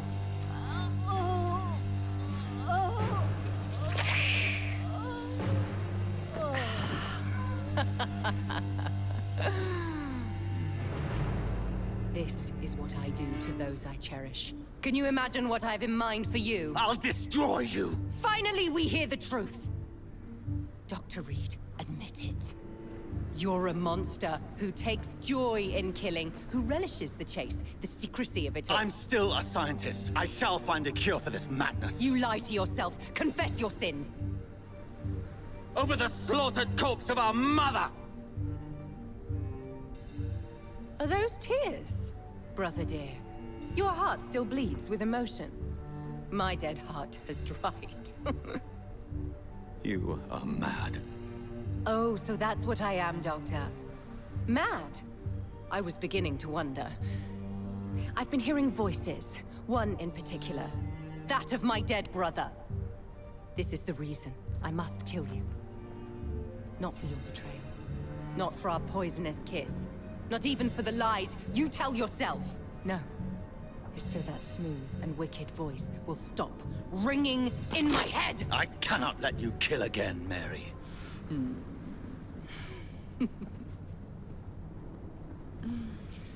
Time to die, brother. And this time for good. Assassin!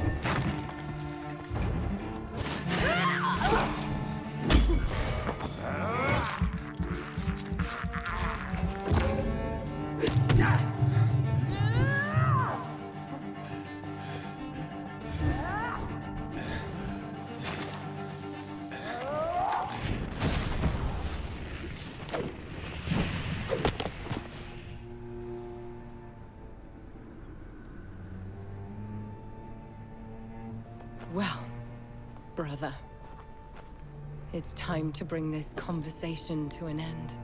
Forever. You know I will not play this game. Calm now, Doctor. Like a rabid dog. Or think you're performing an autopsy. Don't be ridiculous. I'll kill them all. The kind Dr. Swansea. The sweet little lass with hair of red. I am the Harbinger, bringing your punishment. Mary. Don't you see? This is not me. Flesh that never ages. All nightmare, no dream. Bring it to a close. Let me sleep.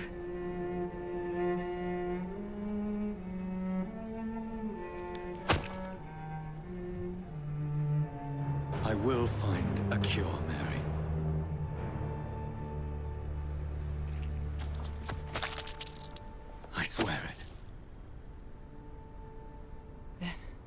At last, I can forgive you.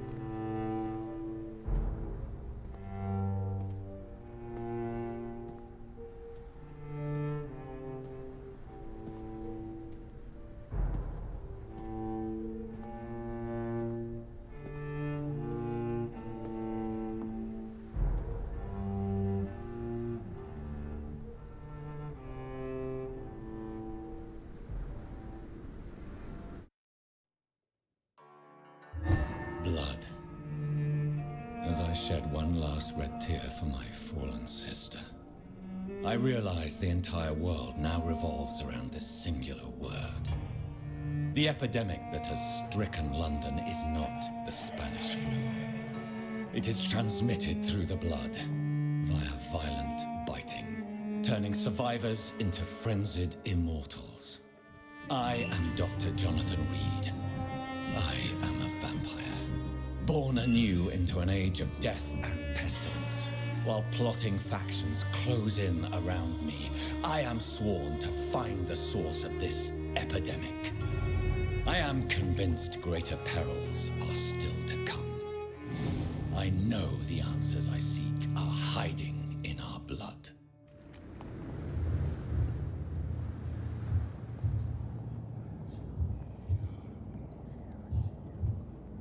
You must prepare, child, for the earth is bleeding and the harvest is upon us. Stay away, whoever you are! This is no time for petty quarrels, my champion. Can you not hear? The famished queen has awoken. I am not your champion. But of course you are, son. As surely as you are the blood of my blood. I had to kill Mary. I have known your pain, child. Do not succumb to... Silence! I dismiss you, now! The land calls for a champion. All and everyone needs you. Silence!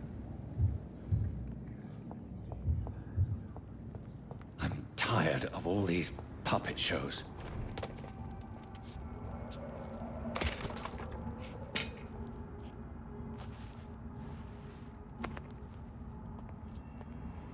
They want war. I'll show them war. Whatever this poor woman did, nobody deserves this kind of punishment.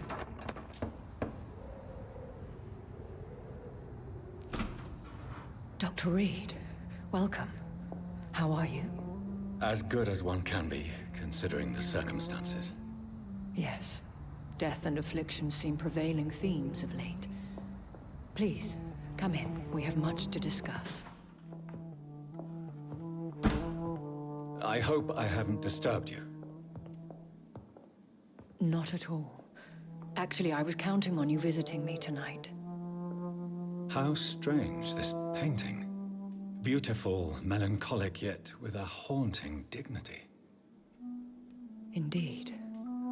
A long time ago, a friend asked me to paint this for him. But I kept it in the end.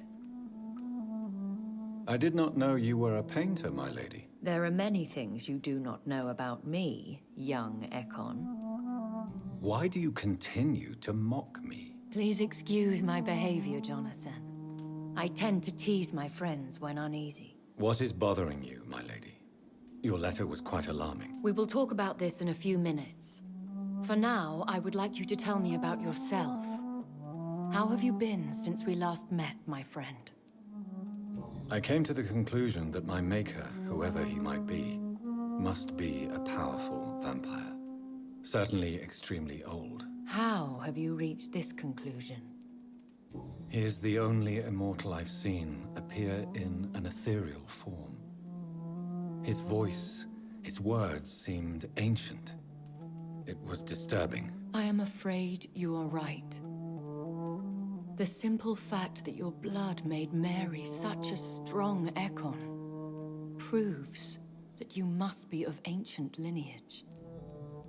I think I should ask the questions, your ladyship. After all, it was you who invited me to settle this most urgent of matters. Fair enough, Jonathan. The situation is critical. We do not have the luxury for etiquette. Please do not misunderstand me. I would be delighted to discuss mundane matters and idle trivialities. If we survive the dark nights to come, we shall have all the time in the world to speak, you and I. For now, please follow me, Jonathan. I must say, your house is exquisite. One of the advantages of living forever is having the time to be selective with one's furnishings. I took the liberty of having tea served. You can still drink tea. Can't keep it down, but I do so enjoy the aroma. Let us toast to make-believe. And of course, to your health, Jonathan. And to yours, my lady.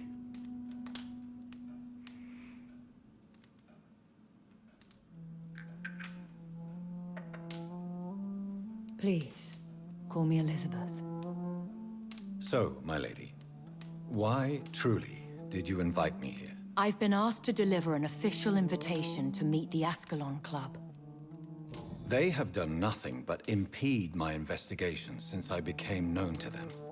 Why would they want to see me now? I guess they now see you as Ascalon material. They must have found out what happened to your sister.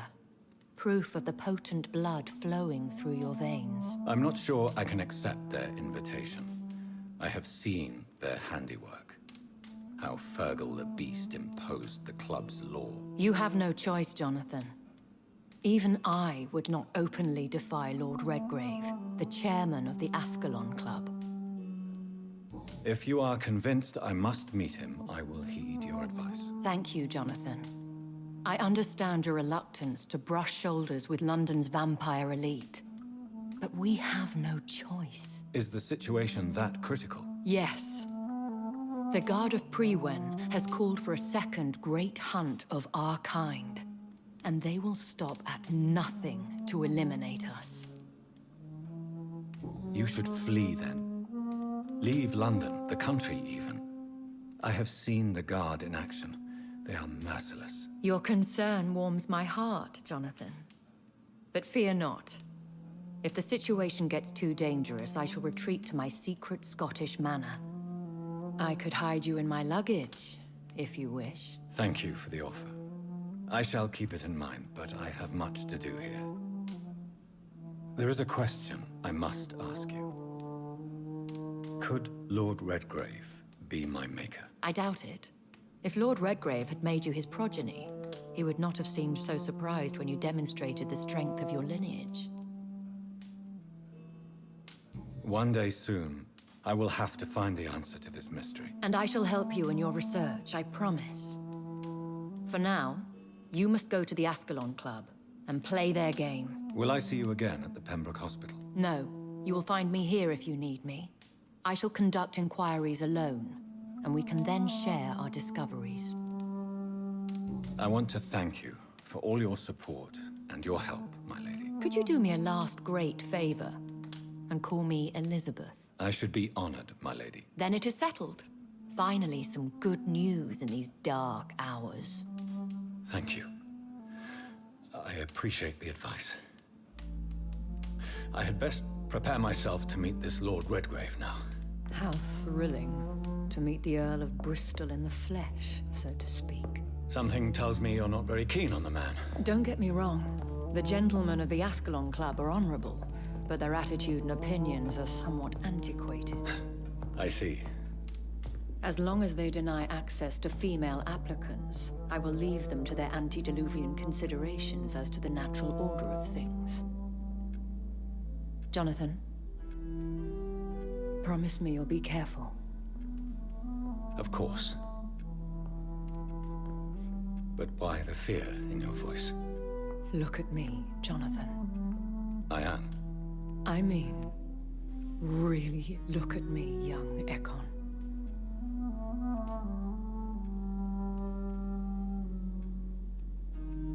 We may be deceptive by nature, but this heart of mine has always told the truth.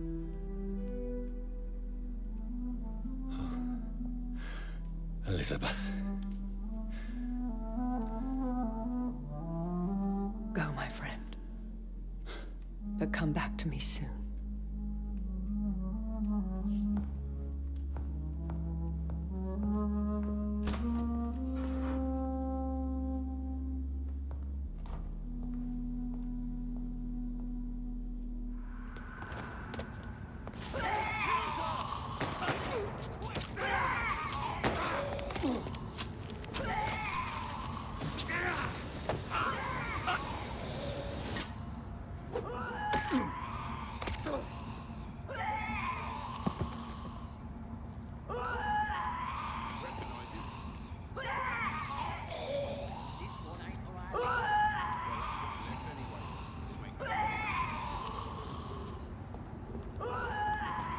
That was the vampire I saw earlier.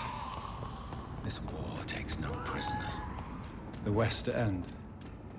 Never have I felt so sad to be back home.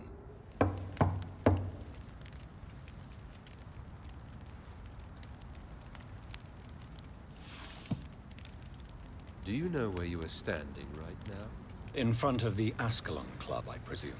The Ascalon Club only summons or ostracizes. What is your business tonight? I received an invitation. I'm Dr. Jonathan Reed.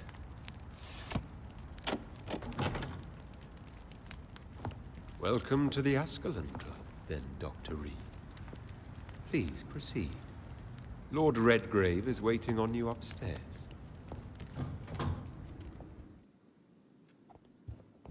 There has been quite a battle here. I'm sure the Ascalon Club has the money to replace the furniture. Good evening. We repel the intruders for now.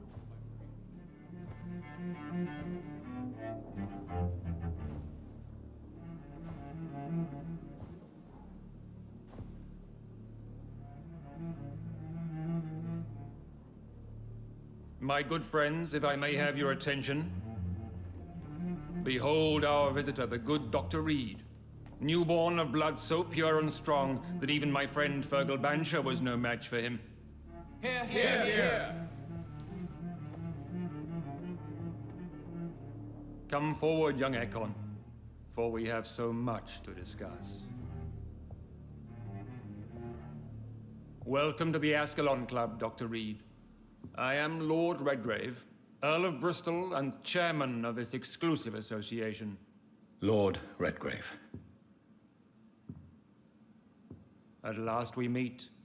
I've been eager to make your acquaintance. I've heard some astounding things about you. Please accept my condolences for your loss, Dr. Reed. Thank you, my lord. Lady Ashbury expressed your wish to meet me. Yes. The lady has always been a useful acquaintance, though not always reliable. Is she a good friend of yours? She's a close friend, and I'm honored that she feels the same about me. The centuries have taught me never to trust a woman completely, especially if she is immortal. Too prone to emotions, if you ask me. Too fickle when it comes to important decisions.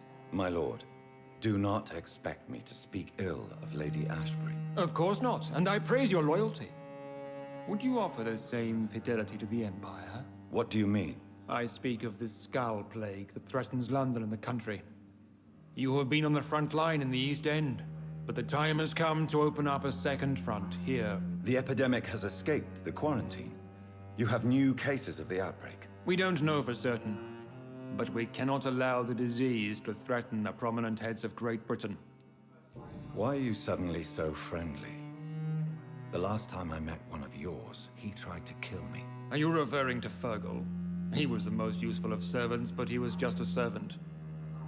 You, on the other hand, Doctor, proved yourself much more worthy. You want me to find possible sources of the outbreak in the West End? Is that it? Ah, straight to the point, like all eager newborns. We shall have time to talk about all this, Dr. Reed, but first, I should like to get to know you better. Talk? Is that the only reason you asked me here? Well, no. I also wanted to meet the intriguing Ekon who made such a powerful progeny of his sister. You have not learned the name of your maker, am I correct? No, I haven't. Have no embarrassment, Dr. Reed. We all make mistakes. But whatever your lineage, you are definitely Ascalon material. What do you mean? I would like you to become a member of the Ascalon Club, and to serve me as such. I agree to join the club. This is good news. Good news indeed in these crucial times. Let's inform the Assembly formally, and proceed with your initiation. My initiation? Fear not. Nothing fancy nor dangerous.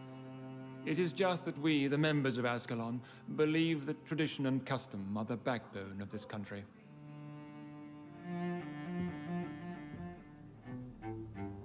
My fellow members, dear friends, please gather and welcome this Ekon as one of our own. Is he worthy? Is his blood pure? Well, speak, Dr. Reed, in front of the most sacred blood. The blood of our beloved William Marshall, speak now. Will you serve and protect the crown as he did? Yes, I will. Then, young Ekon, it is time to testify with your blood. It is time to sign the Book of Allegiance. I know it's awfully gothic and a tad pedantic, but England's traditions are the backbone of our nation.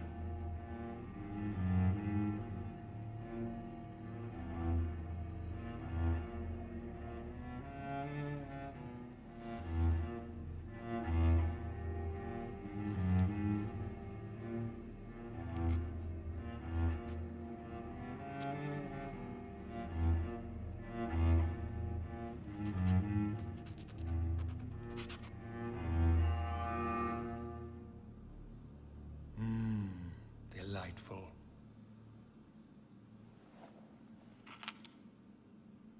Welcome to the Ascalon Club, Dr. Reed. Take your place among the bearers of the lance. One of us! One of us! That went well, did it not? It is always useful to bolster the troops' morale, especially before a difficult battle. You have the makings of a general, my lord. I was, though very long ago.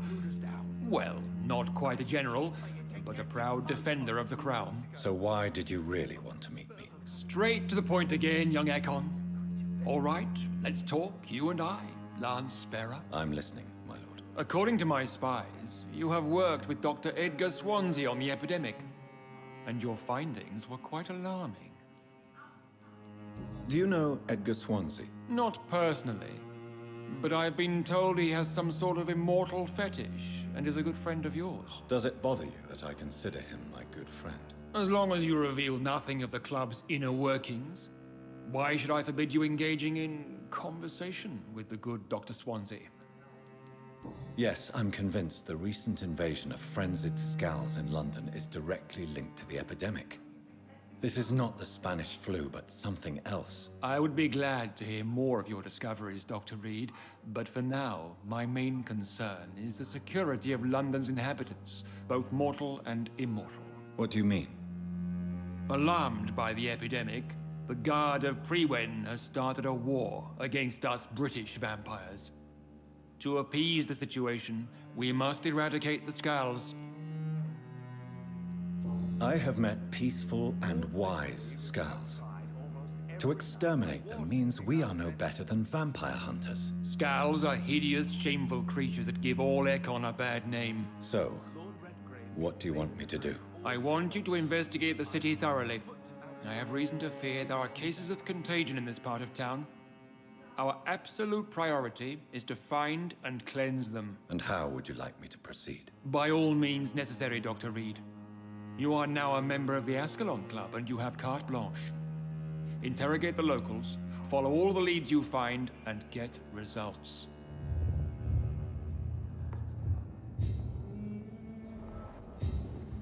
This woman's body has multiple lacerations. They're deep, too. Whoever did this was driven by rage. He had his tongue removed and his eyes gouged out. He was a victim of brutal torture. This one's neck is broken. He was young. Probably the son.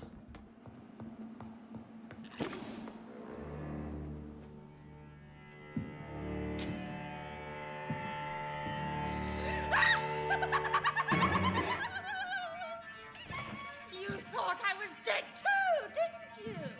No, I was just pretending. Doris told me I could have been a great actress. You killed your family. They mocked my talent. Ah!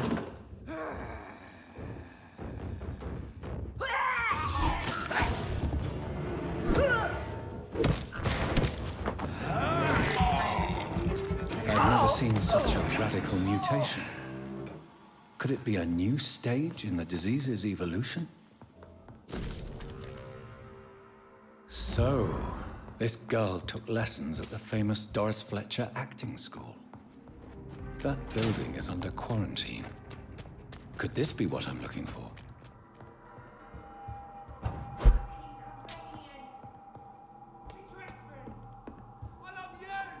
Fucking pathetic pig!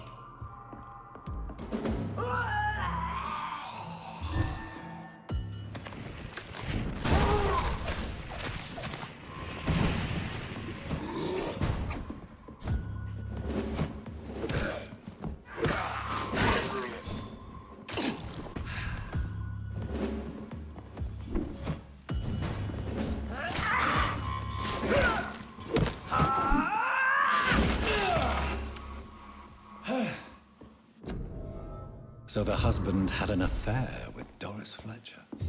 Doris Fletcher seems to be the missing link here. It can't just be a coincidence. I should go to her acting school.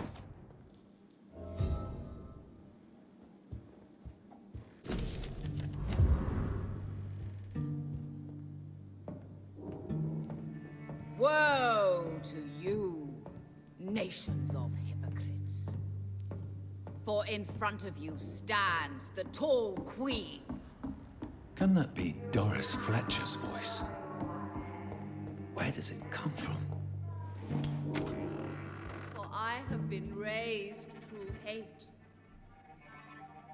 But I offer only love.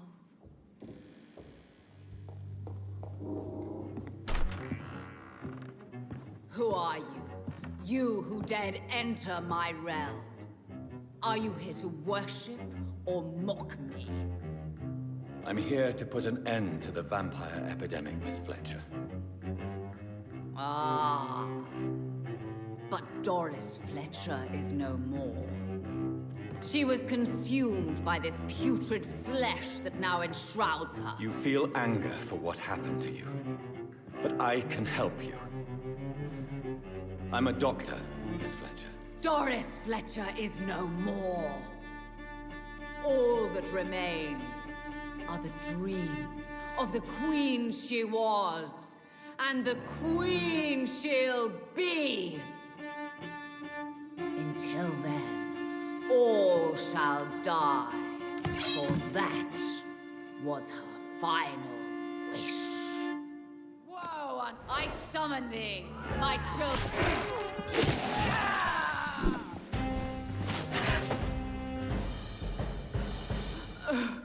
Wait. I beg you, wait. What?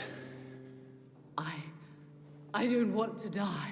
And I did not come to kill you, Miss Fletcher. Will you spare me then? Save this cadaverous carcass of mine. Does your heart beat a little faster now? You fancy me then, Doctor? No, Miss Fletcher. My dead heart will beat for only one. Ah! Is she pretty? Is she sweet and tender? To me, yes. Ah! I hate her already. I know. And this is partly why you must be destroyed. But you just said... That I did not come here to kill you, yes. But I realize now the threat you embody must be stopped.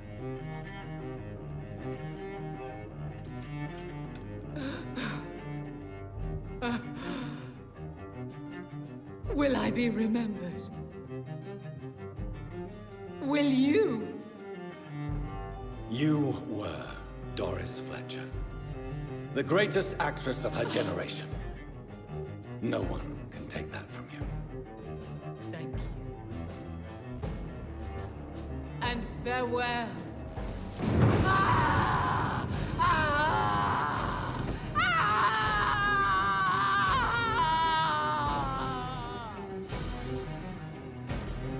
Farewell, Doris.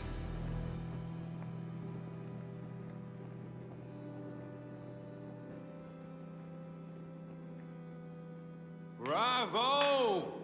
So dramatic. I love it. McCullum. How strange I seem to find you whenever I'm inquiring about that Skal infestation. I mean you no harm. I'm not here for you. But once I've put all the pieces of the puzzle together, I'm sure we'll have a little chat, you and me. Stay away from me, McCullum. You and all your war dogs. That I can't guarantee, Dr. Reed. But I'll let you go. For now. I should probably leave the theater right now. The West End should be safe now. But London is not.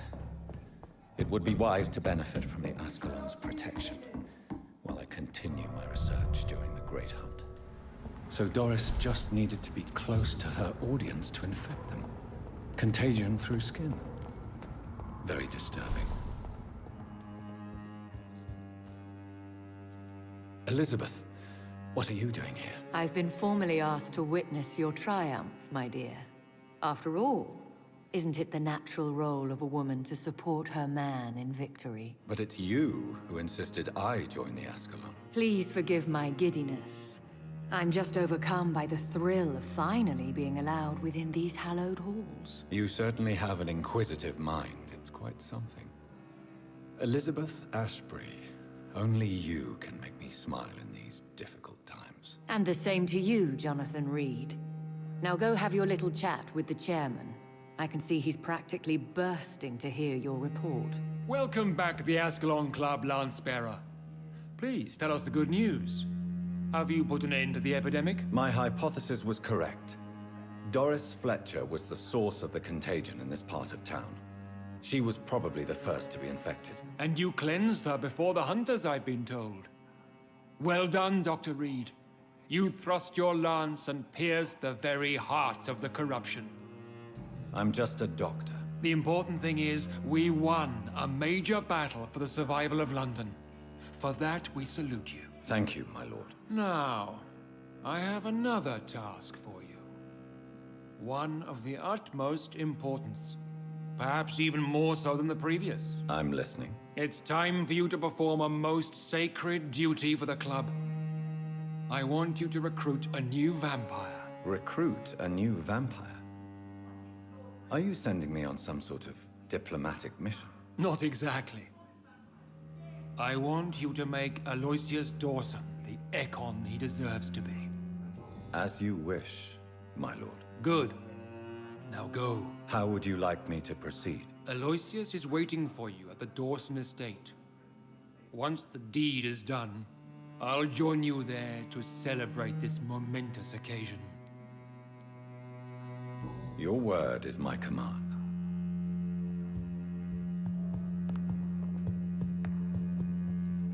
Are you all right, Jonathan? Lord Redgrave has just ordered me to turn Aloysius Dawson. To make him my progeny. I see.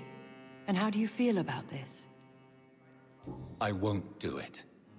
The very thought of it makes me sick. The real question here is, why has his lordship given you this task? Do you think it's some sort of trap? Do you really want to know what I think about this? I do, yes. To make an immortal of a soulless blackguard like Aloysius Dawson will only lead to a disaster for London. The man is already dead inside. Should I refuse? Perhaps politely suggest that Lord Redgrave turn the man into a vampire himself. Don't you dare, my dear. According to what I've recently discovered, his lordship could kill you for even broaching the subject. Really? Why? I've recently found proof that the Earl of Bristol is of lesser lineage and only capable of creating skulls. Goodbye for now, Elizabeth. Goodbye, my dear. Please, be careful. I cannot enter. I should find another way to get into the neighborhood. Dawson's mansion. Here I am at last. But the question remains. Am I ready to make a dying man my progeny?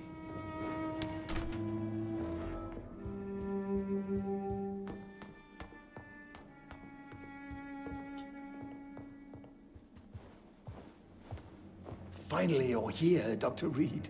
What took you so long? I had to pass several of your barricades and outposts to access your mansion, sir. Death, pestilence surround us, and time is against me. I see you've gathered some of the most expensive, albeit experimental, blood transfusion equipment available. All this could be so useful in a hospital. Yes. Since Lord Redgrave sent me a doctor to perform my conversion, I thought you might find some of these devices useful. Most thoughtful. But tonight I'm not here as a physician. But I feel reassured that a specialist such as yourself would help me to escape the Reaper. Very well. But before I proceed, I have a few questions for you. If you must, but be quick, for I don't have much time left in this life. First of all, I need to be sure that you know exactly what is going to happen to you, sir. I can assure you I'm as informed as any man can be. I have planned for this moment, Dr. Reed. Planned very carefully. I'm the only vampire in the room for now, so please indulge me. All right. What is it you wish to ask? What do you know about the Guard of Priwen? What I do know is that I'll crush anyone or anything that would dare to oppose me. You'll need to feed on warm blood. Blood from mortals. How do you feel about that? I'm rich, Dr. Reed, and powerful. I'm sure I'll be able to acquire all the blood I need without ever having to sully my own hands. Let's move on, then. Please, I'm cold and tired. I feel my life waning with every moment. But first, before you embrace immortality, what would you do with such a gift? That's a rather impertinent question, Dr. Reed, and I will do as I please. Answer me all the same. What will your first action be as an immortal? To save London. I will finance the most efficient quarantine ever seen. I will build a wall that will separate the sick boroughs from the healthy ones. I've heard enough. It's time to proceed. At last. All right, do what you have to do. If it hurts, so be it. I've been preparing such a long time for this. You don't deserve immortality, Mr. Dawson. What? What are you prattling on about? I don't believe I've ever met a man so bereft of empathy. You, sir, are despicable. No! Wait! You can't! I made a deal with Lord Redgrave. I'll finance whatever he wants. Please, just ask him. Sleep now. Rest now. Forever.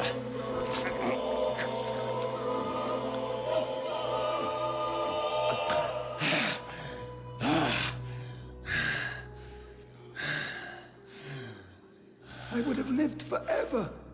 Who are you to decide my fate? Who gave you the authority?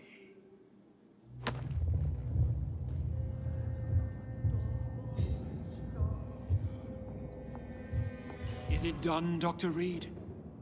Is Aloysius Dawson reborn, as expected? Alas, Aloysius Dawson was not brought back to life after his death. The man is gone. What? What happened? He didn't survive the procedure. He was too weak. This is unacceptable, nevertheless. You were given the simplest task. Well, get rid of me then. From now on, you're an outcast. Banished. You are forbidden to ever appear in front of us again. Ascalon will smite you on sight, and your heart will be thrown to the rats. I'll leave you then. Have fun with your puppets and shadow plays, Lord Redgrave. Yes, go, traitor, and take that awful creature, that counterfeit of a woman I saw waiting for you, and be gone!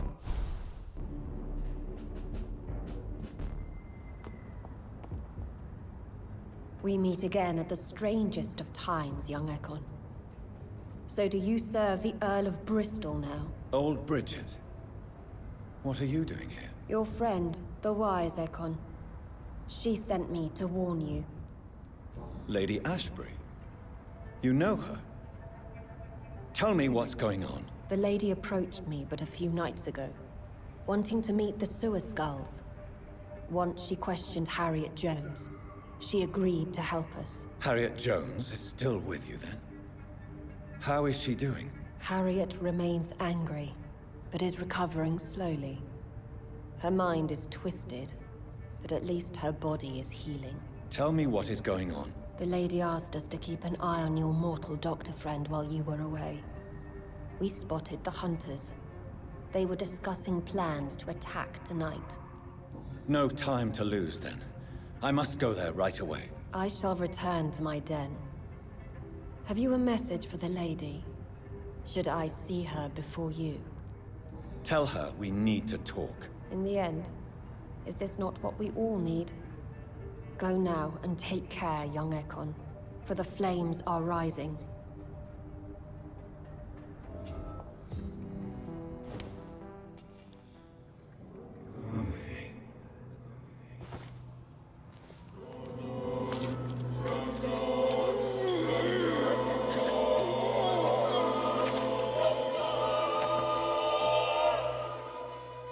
So you were the killer. I knew I was right.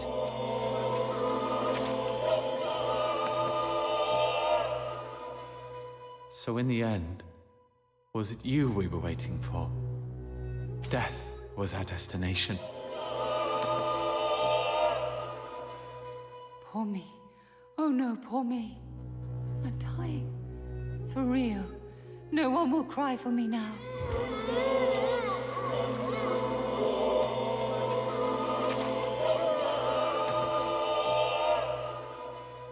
I fulfilled my promise to your father. This house is now yours, murderous son.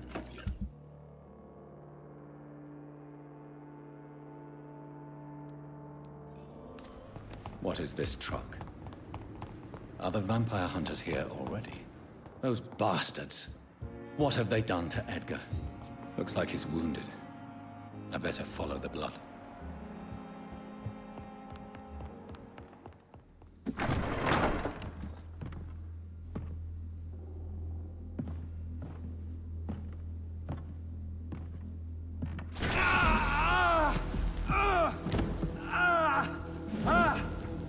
Ultraviolet curtains and orichalcum powder. Dr. Swansea's always been a resourceful bastard. I bet he never told you he had this installed in case of a vampire attack. Says a lot about how much he trusts you. What have you done with Edgar? Don't worry. We don't kill humans. Even if your friend is deserving of a little punishment for what. What are you talking about? We know everything. Swansea and you created this bloody epidemic. You aim to unleash another disaster, just like William Marshall did. No! I'm trying to put an end to it, just like you are. You're the progeny, aren't you? Where is the monster hiding? It's still in England, isn't it? I have no idea what you're talking about. Jeffrey, please listen to me. No tricks. That shit won't work on me. We've found proof in the theater. Doris Fletcher was your first experiment. Now where is Marshall? Speak!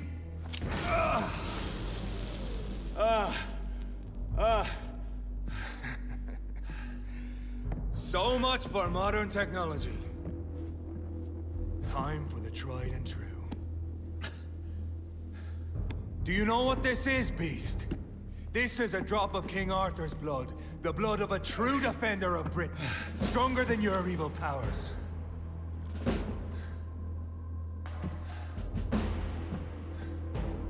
This is ridiculous. We're losing precious time.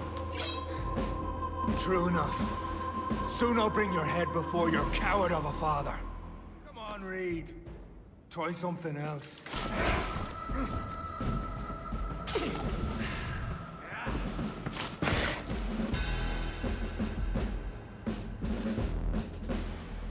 We are the guardian of justice.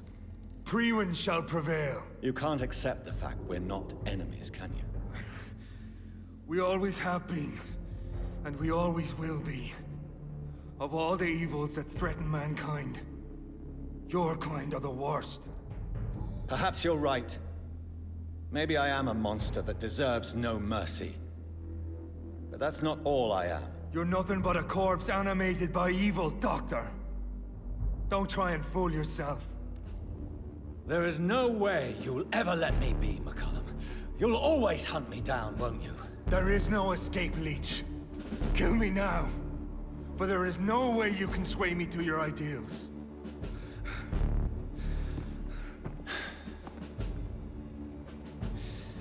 That's where you're mistaken. What do you mean?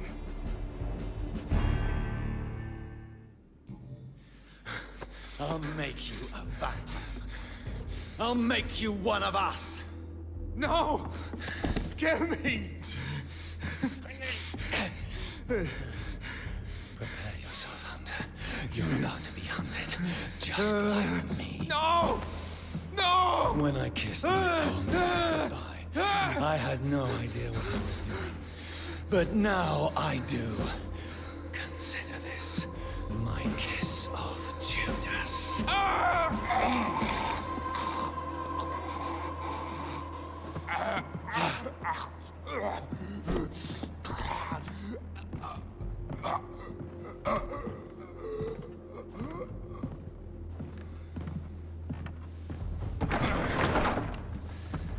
Welcome to the world through the looking glass.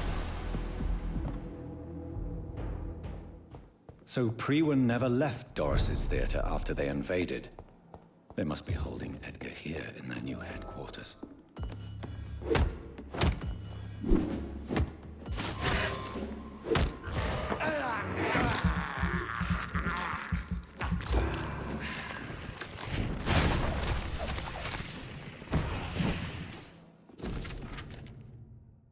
Doris Fletcher was about to become a disaster.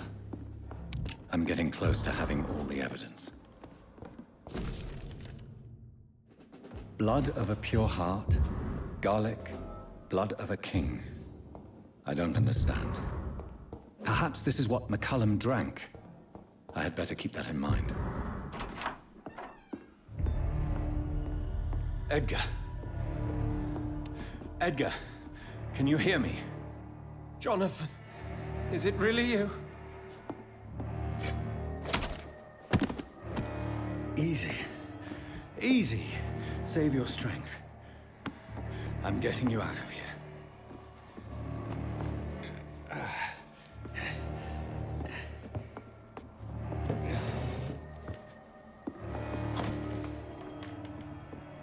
Don't try to spare me. As a physician, I know all too well when it's too late. Punctured lung, broken ribs, and internal bleeding. An accurate diagnosis, wouldn't you say? Edgar, What happened? They wanted me to confess. Beat me black and blue. Jeffrey McCullum ambushed me at the Pembroke Hospital. He was convinced you and I were responsible for the Skal epidemic. I never imagined that self-righteous fanatic would dare to attack us in the open. What became of him? I put him in a somewhat delicate position when I made him an immortal. Really? You sure that was the wisest course of action? Time will tell. The most intriguing part of his accusation was that you and I were the pawns of some ancient vampire. William Marshall. Yes, they tortured me to make me confess the same nonsense.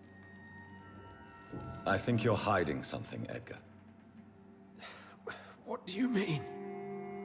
William Marshall, for example. You speak of him as if you know him. How is that?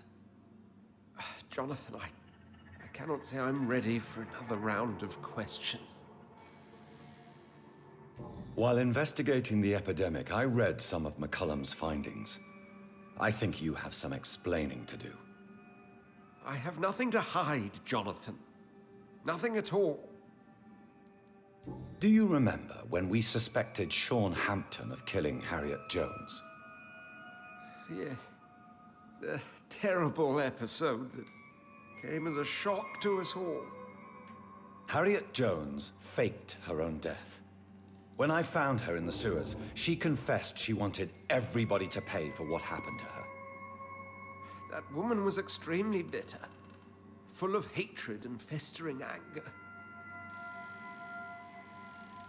Do you know Doris Fletcher's real name? No, I'm afraid not. Her real name was Doris Jones. She was the daughter of Harriet Jones. What do you want me to say, Jonathan? Doris Fletcher visited her mother at the Pembroke Hospital. That's how she first got infected. I know nothing about that. Miss Fletcher once came to visit the sick. That is all I know. No, Edgar, there is more. Doris Fletcher was Harriet Jones's daughter. They exhibited the same symptoms: blind hate and strong physical mutation. What does this sad story have to do with us? Come on, Edgar. Don't you see the pattern here? The epidemic, the link between Doris and Harriet, the suspicion of McCullum? How could I? I never saw Harriet Jones again after she fled the hospital. Do you know where we are? Doris Fletcher's theater. This is where that hateful creature plotted to spread the epidemic across London. I only briefly met Miss Fletcher once when she visited the Pembroke Hospital. You say it was to see her mother. She seemed like such a sweet and graceful woman. My point exactly. The disease turned her into a bitter soul, driven by vengeance just like her mother. A symptom of all the infected patients. Certain diseases are known to produce similar effects. Rabies, for example. And rabies is not the devil at work. Doris and Harriet shared more than a hidden family bond. They were the embodiment of the epidemic and are linked to the Pembroke Hospital. Come on, Edgar, this is no coincidence. I swear I'm at a complete loss. All I did was administer vampire blood to cure old Harriet. There was no evil plan, no diabolical plot. You did what? I tested the regenerating and healing properties of vampire blood on Harriet Jones. My only intention was to find the cure for influenza, I swear. Whose blood did you use? William Marshall's? Mine? Lady Ashbury's. While transfusing her with human blood, humanely appeasing her hunger, I also kept samples of her blood for my research. You used her blood on Harriet Jones? My God, Edgar, that's unethical. You betrayed 2 of your patients at the same time. How dare you judge me? Must I name the alarming list of your victims? We are both deceivers. But at least I know I'm a monster. You have worked beside me. You saw what I'm doing at Pembroke Hospital. Jonathan, you know I'm not an evil soul. Just another victim of this tragedy.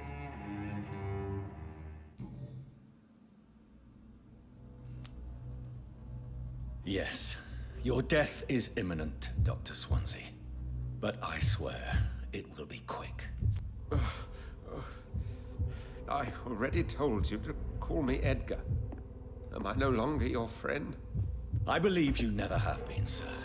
You have lied to me at every step and betrayed the trust of a woman I cherish. You and the lady? Really? Why, I should have seen it coming, I suppose. May I add that I welcome this? The biting, I mean. You have your wish. Is it going to hurt? I always wondered if you...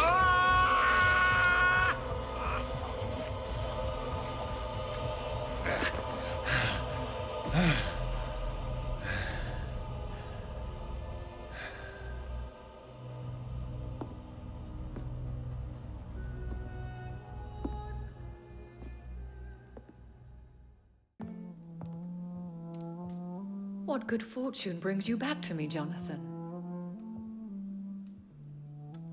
What is it, my dear? I'm afraid it's bad news, Elizabeth. The worst, actually. Please, speak up. Edgar is no longer in McCullum's grasp. I resolved that matter. Where is our good friend now? Is he well? He was mortally wounded. I put an end to his misery. That is terrible, Jonathan. And yet you did what you must. The poor man. Edgar Swansea was responsible for the Skull epidemic, Elizabeth. It was he who unleashed the deadly scourge upon London. What? Are you certain? This is the most terrible accusation of all. He confessed everything to me. He sought to cure the disease, to exploit vampire blood to stop the epidemic. But he unwittingly gave birth to a catastrophe. All those poor victims. How could he do it? What happened? Edgar's behavior was beyond lunacy. He had neither the discipline, knowledge, nor the proper facilities to conduct blood experiments. I must say I'm shocked, Jonathan. Who would have thought it? And the poor patient. Let me guess. It was Harriet Jones, was it not? Yes. That explains how Doris Fletcher was infected, and how she became an Icor. She secretly visited her mother at Pembroke. Then we have no choice. We must act quickly, Jonathan. We must return to the sewers and put an end to the threat poor Harriet embodies. I have one more matter to discuss with you. Harriet Jones was the primary case, but... do you know what a healthy carrier is? There is a tone in your voice that frightens me, Jonathan. What are you trying to say? It was your blood Edgar used for his experiment on Harriet Jones. What?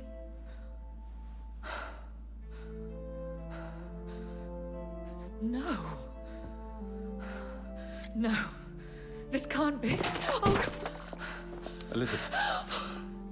Are you all right? No, I have to go. What do you mean? Leave me alone. Save the city, Jonathan. Save what can be saved. Elizabeth, I need answers. Why did your blood Stay cause away this? from me. Please. I swear I never was your Wait! enemy. No! Elizabeth! Now would be a good time to blend the recipe Marshall used when he fought the disaster. I think I know where to find what I need. There it is. Insulin. Much more efficient than garlic against blood poisoning and sepsis, and much less dangerous for me. Thank you, Dr. Polescu. Good evening, Vampire Hunter. Are you here to mock me, Reed? Not at all, McCullum. I am here because I need you. Really? I'm intrigued. Speak up, then. I need the blood of a king. The blood of Arthur. I'm certain you possess it, and I must have it. The Guard's most sacred and precious relic. Why would you? You found Marshall's memoirs. I should have destroyed that book. I need the antidote to save this city, McCullum. It is within me to take your words as truth. I want to, but I must know more. What precisely are your plans? A creature called a disaster is about to be unleashed. It falls upon me, as once it did Marshall, to stop it before the whole country is ravaged. I should have destroyed that book. And yet, I wish I could join this battle alongside you. But this crusade is not mine to fight. Do you not understand? We wanted the same thing from the outset. A means to end this vampire epidemic. Not enemies. Maybe that is so. Take it then. I see no other hope for this city. If this is some trick, you will be damned, Dr. Reed. Thank you. And farewell, McCullum. Unbelievable as it is, I wish you good luck, Reed. Good evening, Lord Redgrave. What are you doing here, traitor? I shall smite you for this audacity. I'm not here to bicker, Lord Redgrave. I can put an end to this epidemic, but I need your assistance to do so. All is already lost. The city verges on collapse.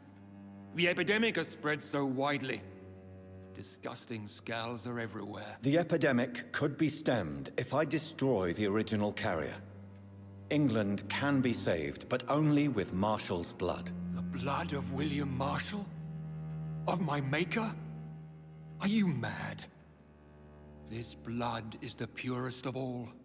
My maker proffered it to me on the battlefield. I cannot hand it to you. Stop this farce. Marshall never was your maker.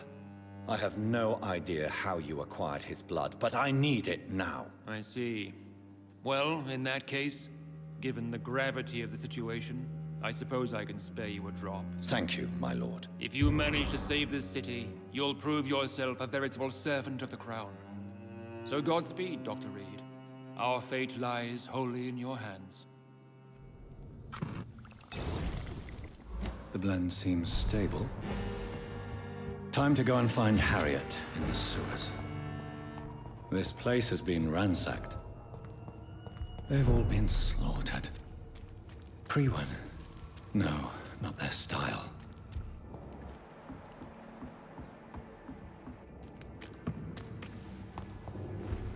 Where has Harriet gone? She must have left a trail I could follow.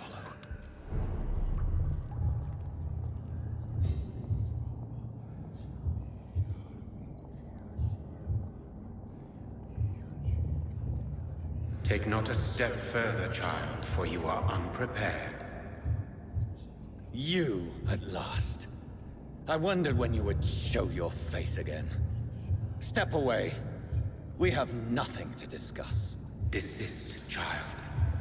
You cannot confront the monstrosity unleashed upon this land without due preparation. I shall not allow it. All right. But no more riddles. Enough of the obscure songs and prophecies. I ask questions, and you answer them. My words have been as clear as crystal lakes, my child. You seem unwilling to drink, to listen, to learn. What is your true appearance? I do not understand. This is who I am. But who are you, really? Tell me your name. I am your maker. I am the servant of the Red Goddess and protector of this land. I have many names.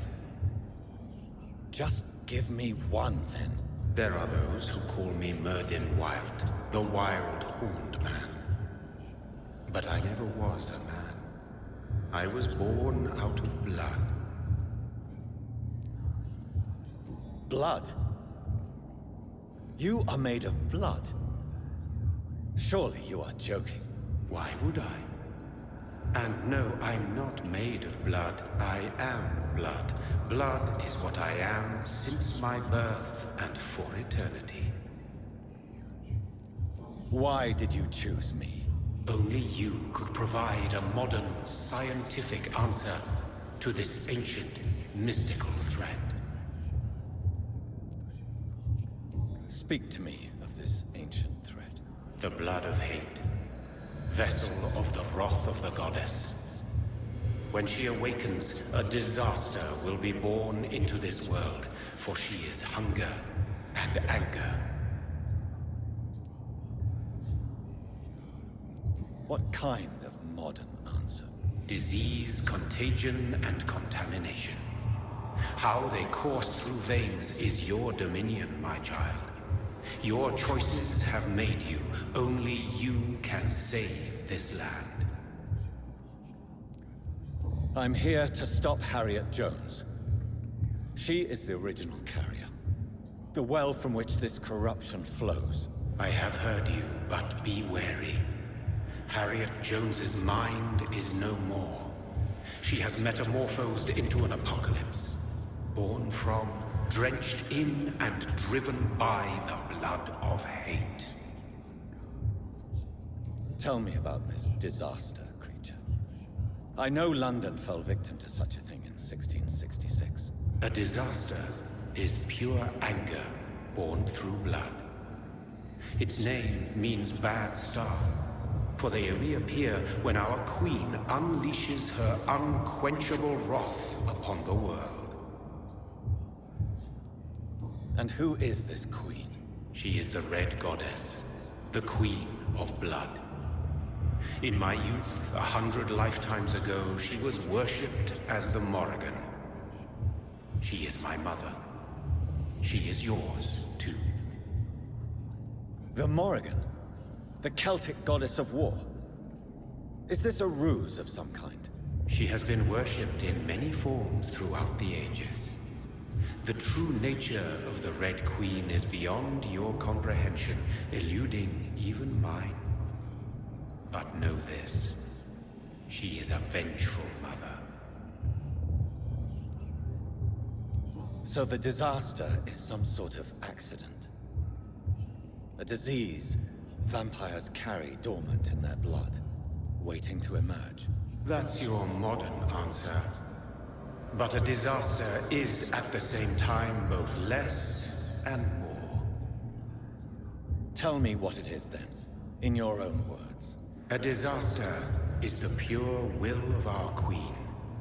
Whenever she dreams of walking this earth, she awakes in this putrid vessel. What is the blood of hate? It is the curse of the goddess. It is the hunger in you, the need for blood, the will to strike and to punish, to spit in the eye of God. I only wish to know how to put an end to this epidemic. To perform an act so noble, you must protect yourself from its poisonous kiss, my child. I know. McCullum used such a serum when trying to kill me. However, I have produced a more efficacious version of the antidote. Your final task awaits you at the end of these tunnels. I've known for ages you were worthy of this challenge, my champion, Bittersweet. Will it be over then? Once I've defeated this creature? Yes. The threat will dissipate like so much smoke, for you will have purified its source. And then what? What will become of me? How would I know? I am no god, and your fate is in your own hands. For you are our champion. You tricked me. My sister died for your schemes.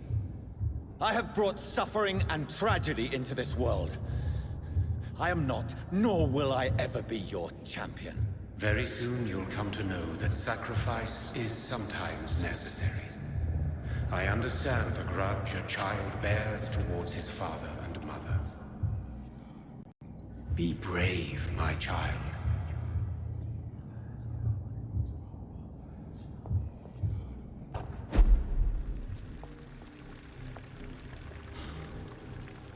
These poor skulls didn't stand a chance.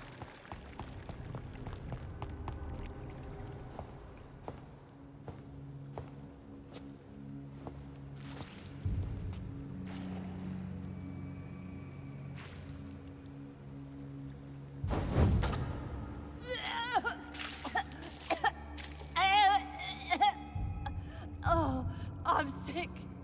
So sick. Doctor, help me, please. I'm in such pain. I'll be glad to be of assistance. Ah, like your help, Doris. Liars! All of you!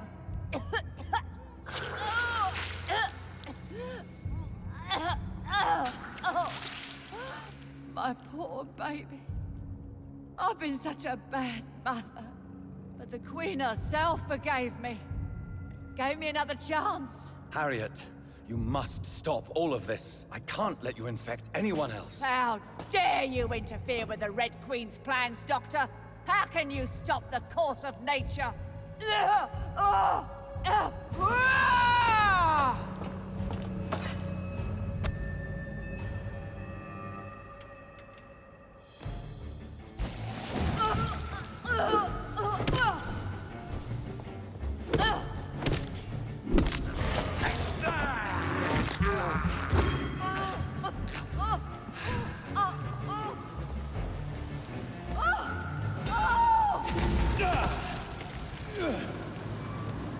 Is this a dream? Am I awake? Is this anger I feel? Is it wrath? I think it is. Oh, how infinitely, how intensely, how irredeemably are you all going to suffer now?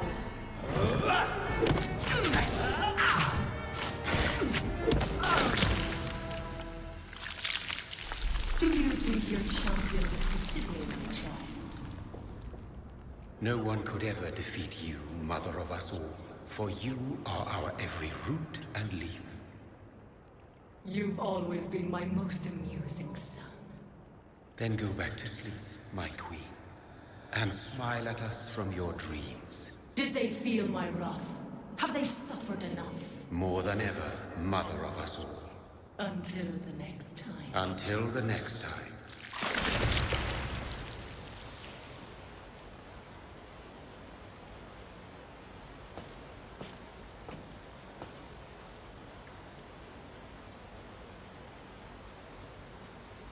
So it's over then, young Ekon. You have put an end to this terrible menace. Old Bridget? What are you doing here? This is my realm, Ekon. This is Suascal territory. But they were all massacred by the monstrosity that Harriet became. Others will come, engendered by deceitful vampires. I don't mean you, of course.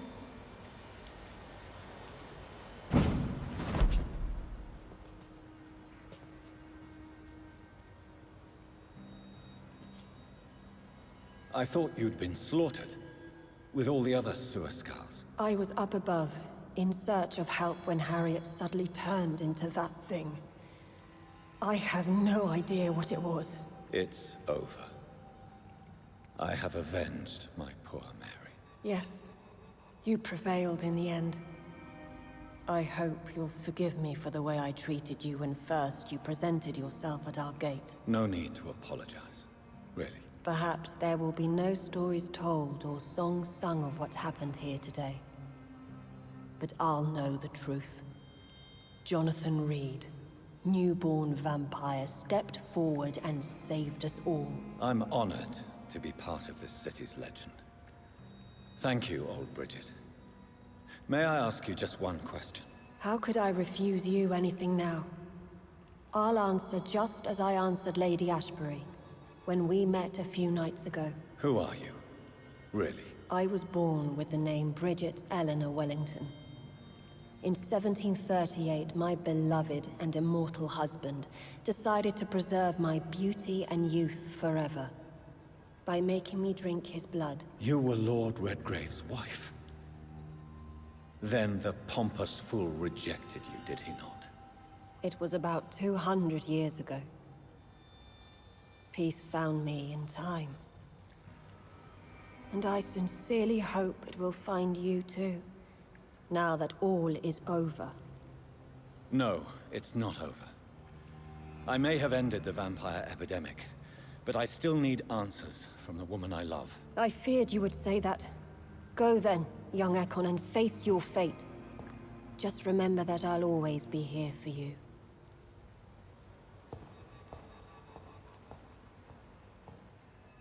London has been cleansed. This catastrophe came about when an ancient malignant will crossed paths with mortal imprudence. For now, we are safe. For now. My craving for blood remains. Red like hate, red like hunger.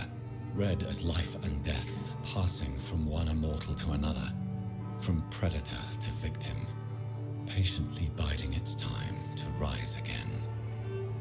London has been cleansed for now, but there's a simmering hatred, fear, and old grudges.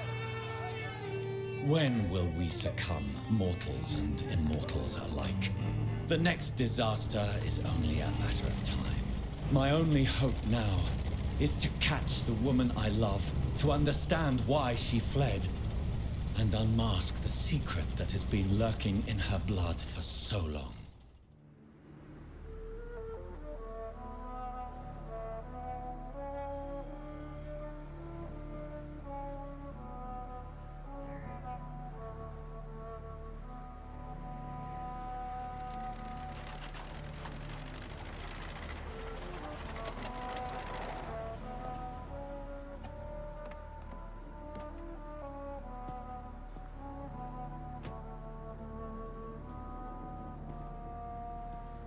Well, this is it.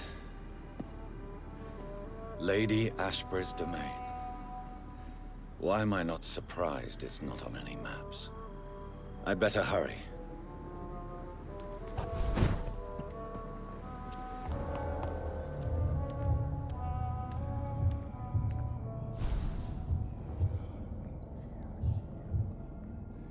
Beautiful morn, my child. It looks like dawn is here at long last.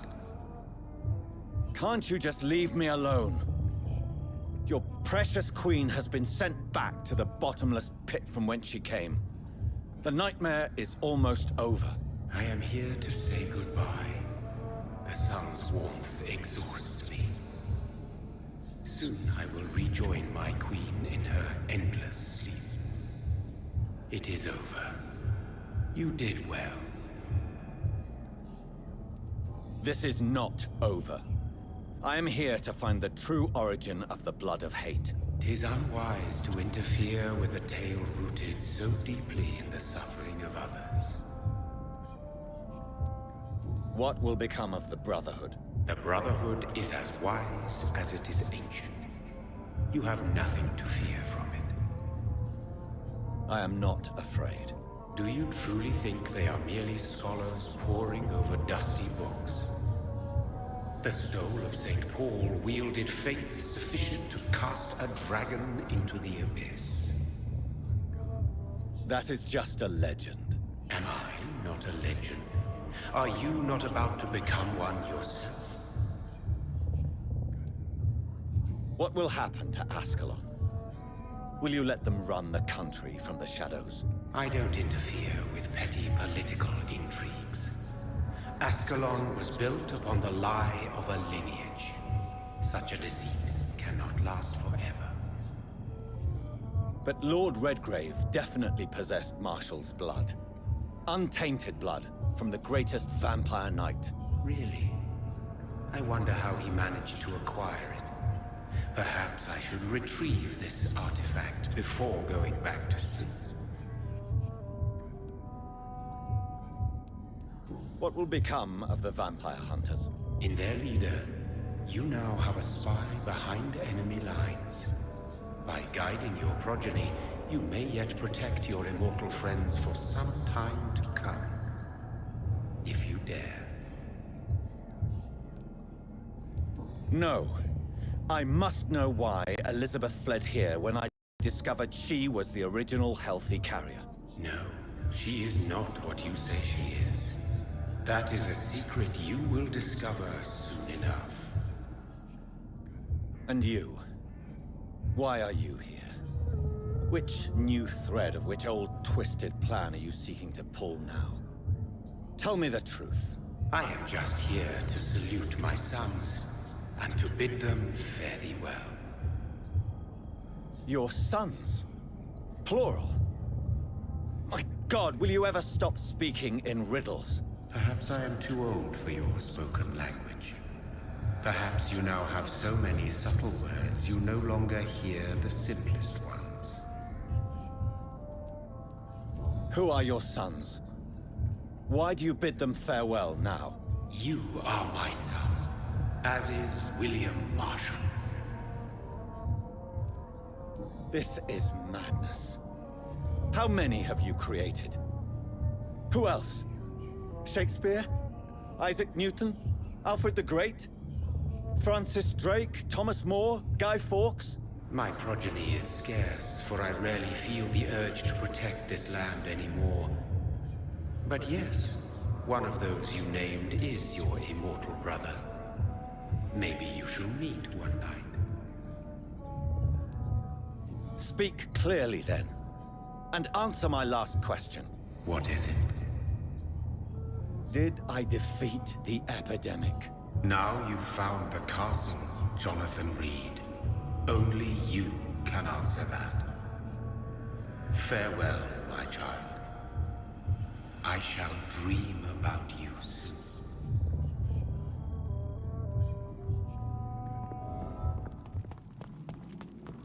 Drop your sword, Father. You have nothing to be afraid of.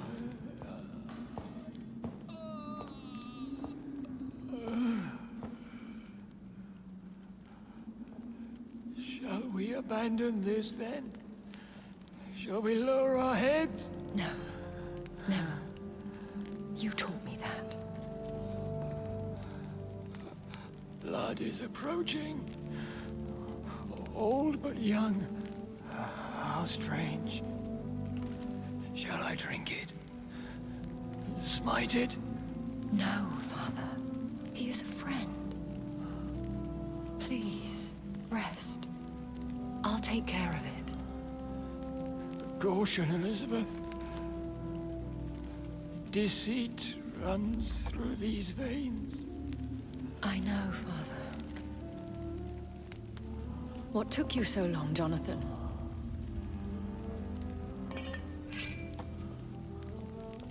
Is this really him? Yes. This is William Marshall, 1st Earl of Pembroke, servant of 5 mortal kings, former regent and savior of England. The greatest knight who ever lived, according to some. And you called him father? For he gave me eternal life, and much more. I have so many questions, Elizabeth.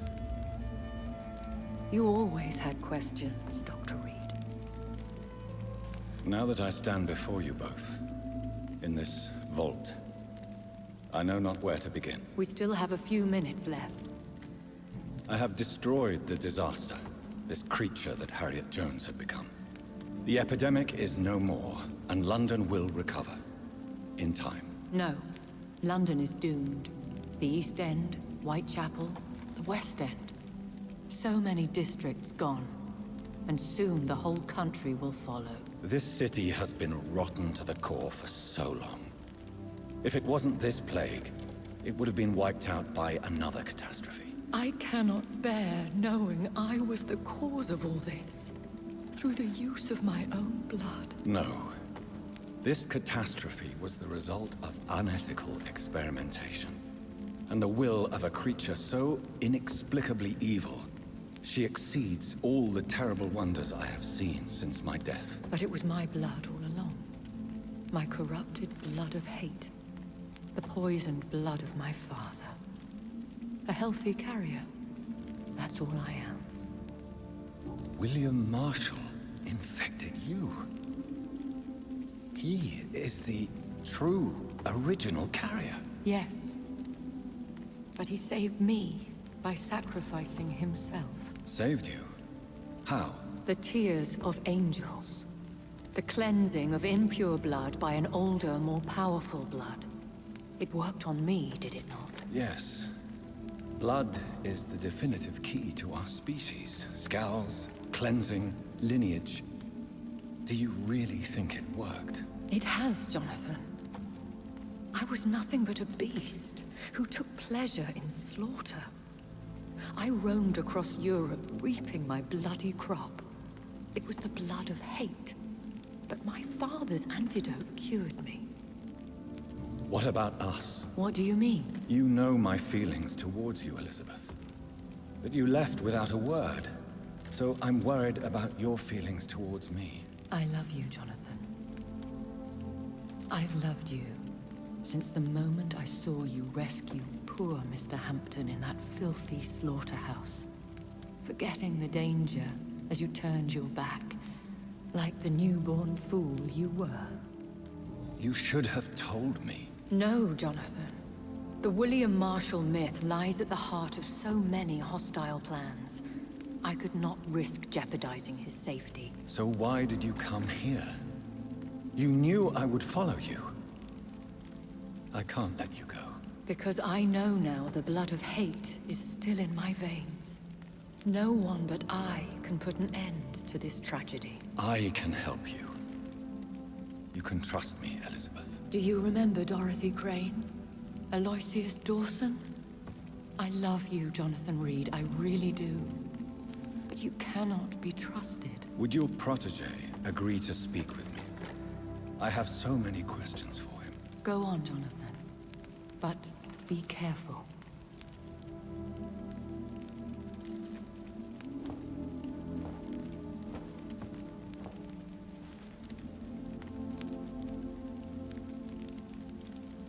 Yes? Sir William.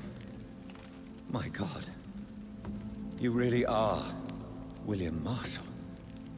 You served Richard the Lionheart and his brother, King John. It is such a privilege to meet you. I did in my day. Come closer if you want to speak. For my hearing isn't what it used to be. I think your hearing is fine, sir. What is it you want then? The blood of hate. How does it affect you? Do you feel it now? The blood of hate? Yes. Nothing more than a sneeze, really. A sneeze held for so long, you could blow a fortress down if you released it. Do you remember Murden, your maker? Only God is my maker. For he created everything on this earth. He blessed me with eternal life through his archangel, Michael. But Murden, Michael, is a vampire.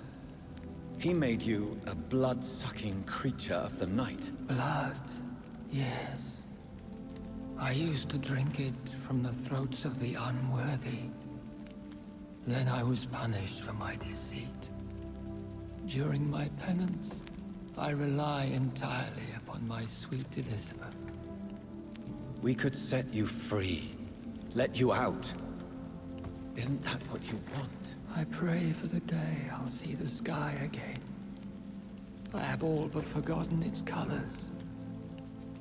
I could walk and do so many things beneath the stars.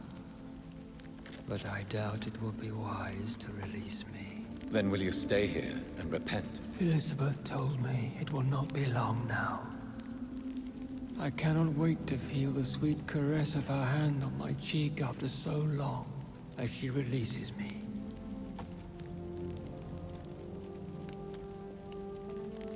Has the time come?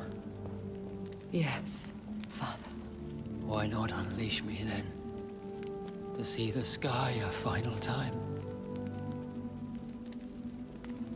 You already are the sky, and all its stars.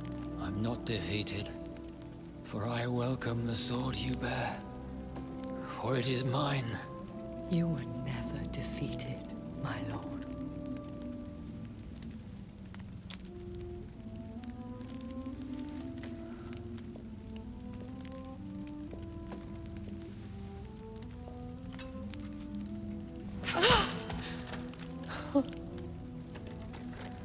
Farewell, Father.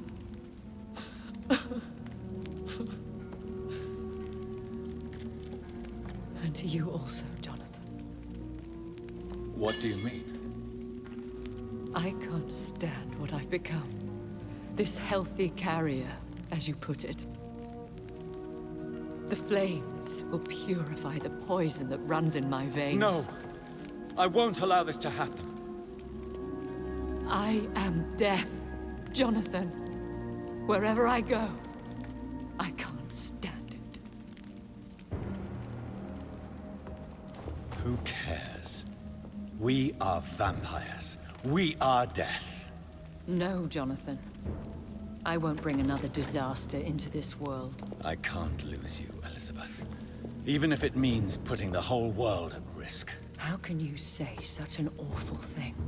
Where is the Jonathan I once saved from a scowl in this abandoned factory? I'm not that frightened man anymore. I've learned so much. Done so much.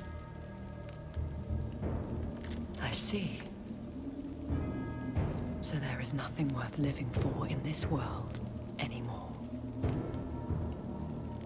Farewell, my love. Farewell.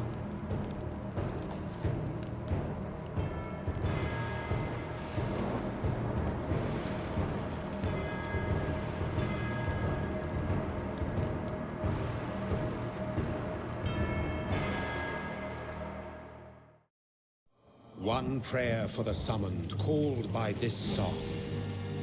Child born from darkness, whose path he must find. Now the song is sung and your path chosen. England is safe, the price paid most dear. But what do you care? You are the one who keeps killing. You've chosen your path, my fallen champion, like others before you. Prey to lust and desire, slave to the everlasting thirst. My queen sleeps once again, and I'll soon join her slumber. Until alas, she rises, woken by the hunger never fed.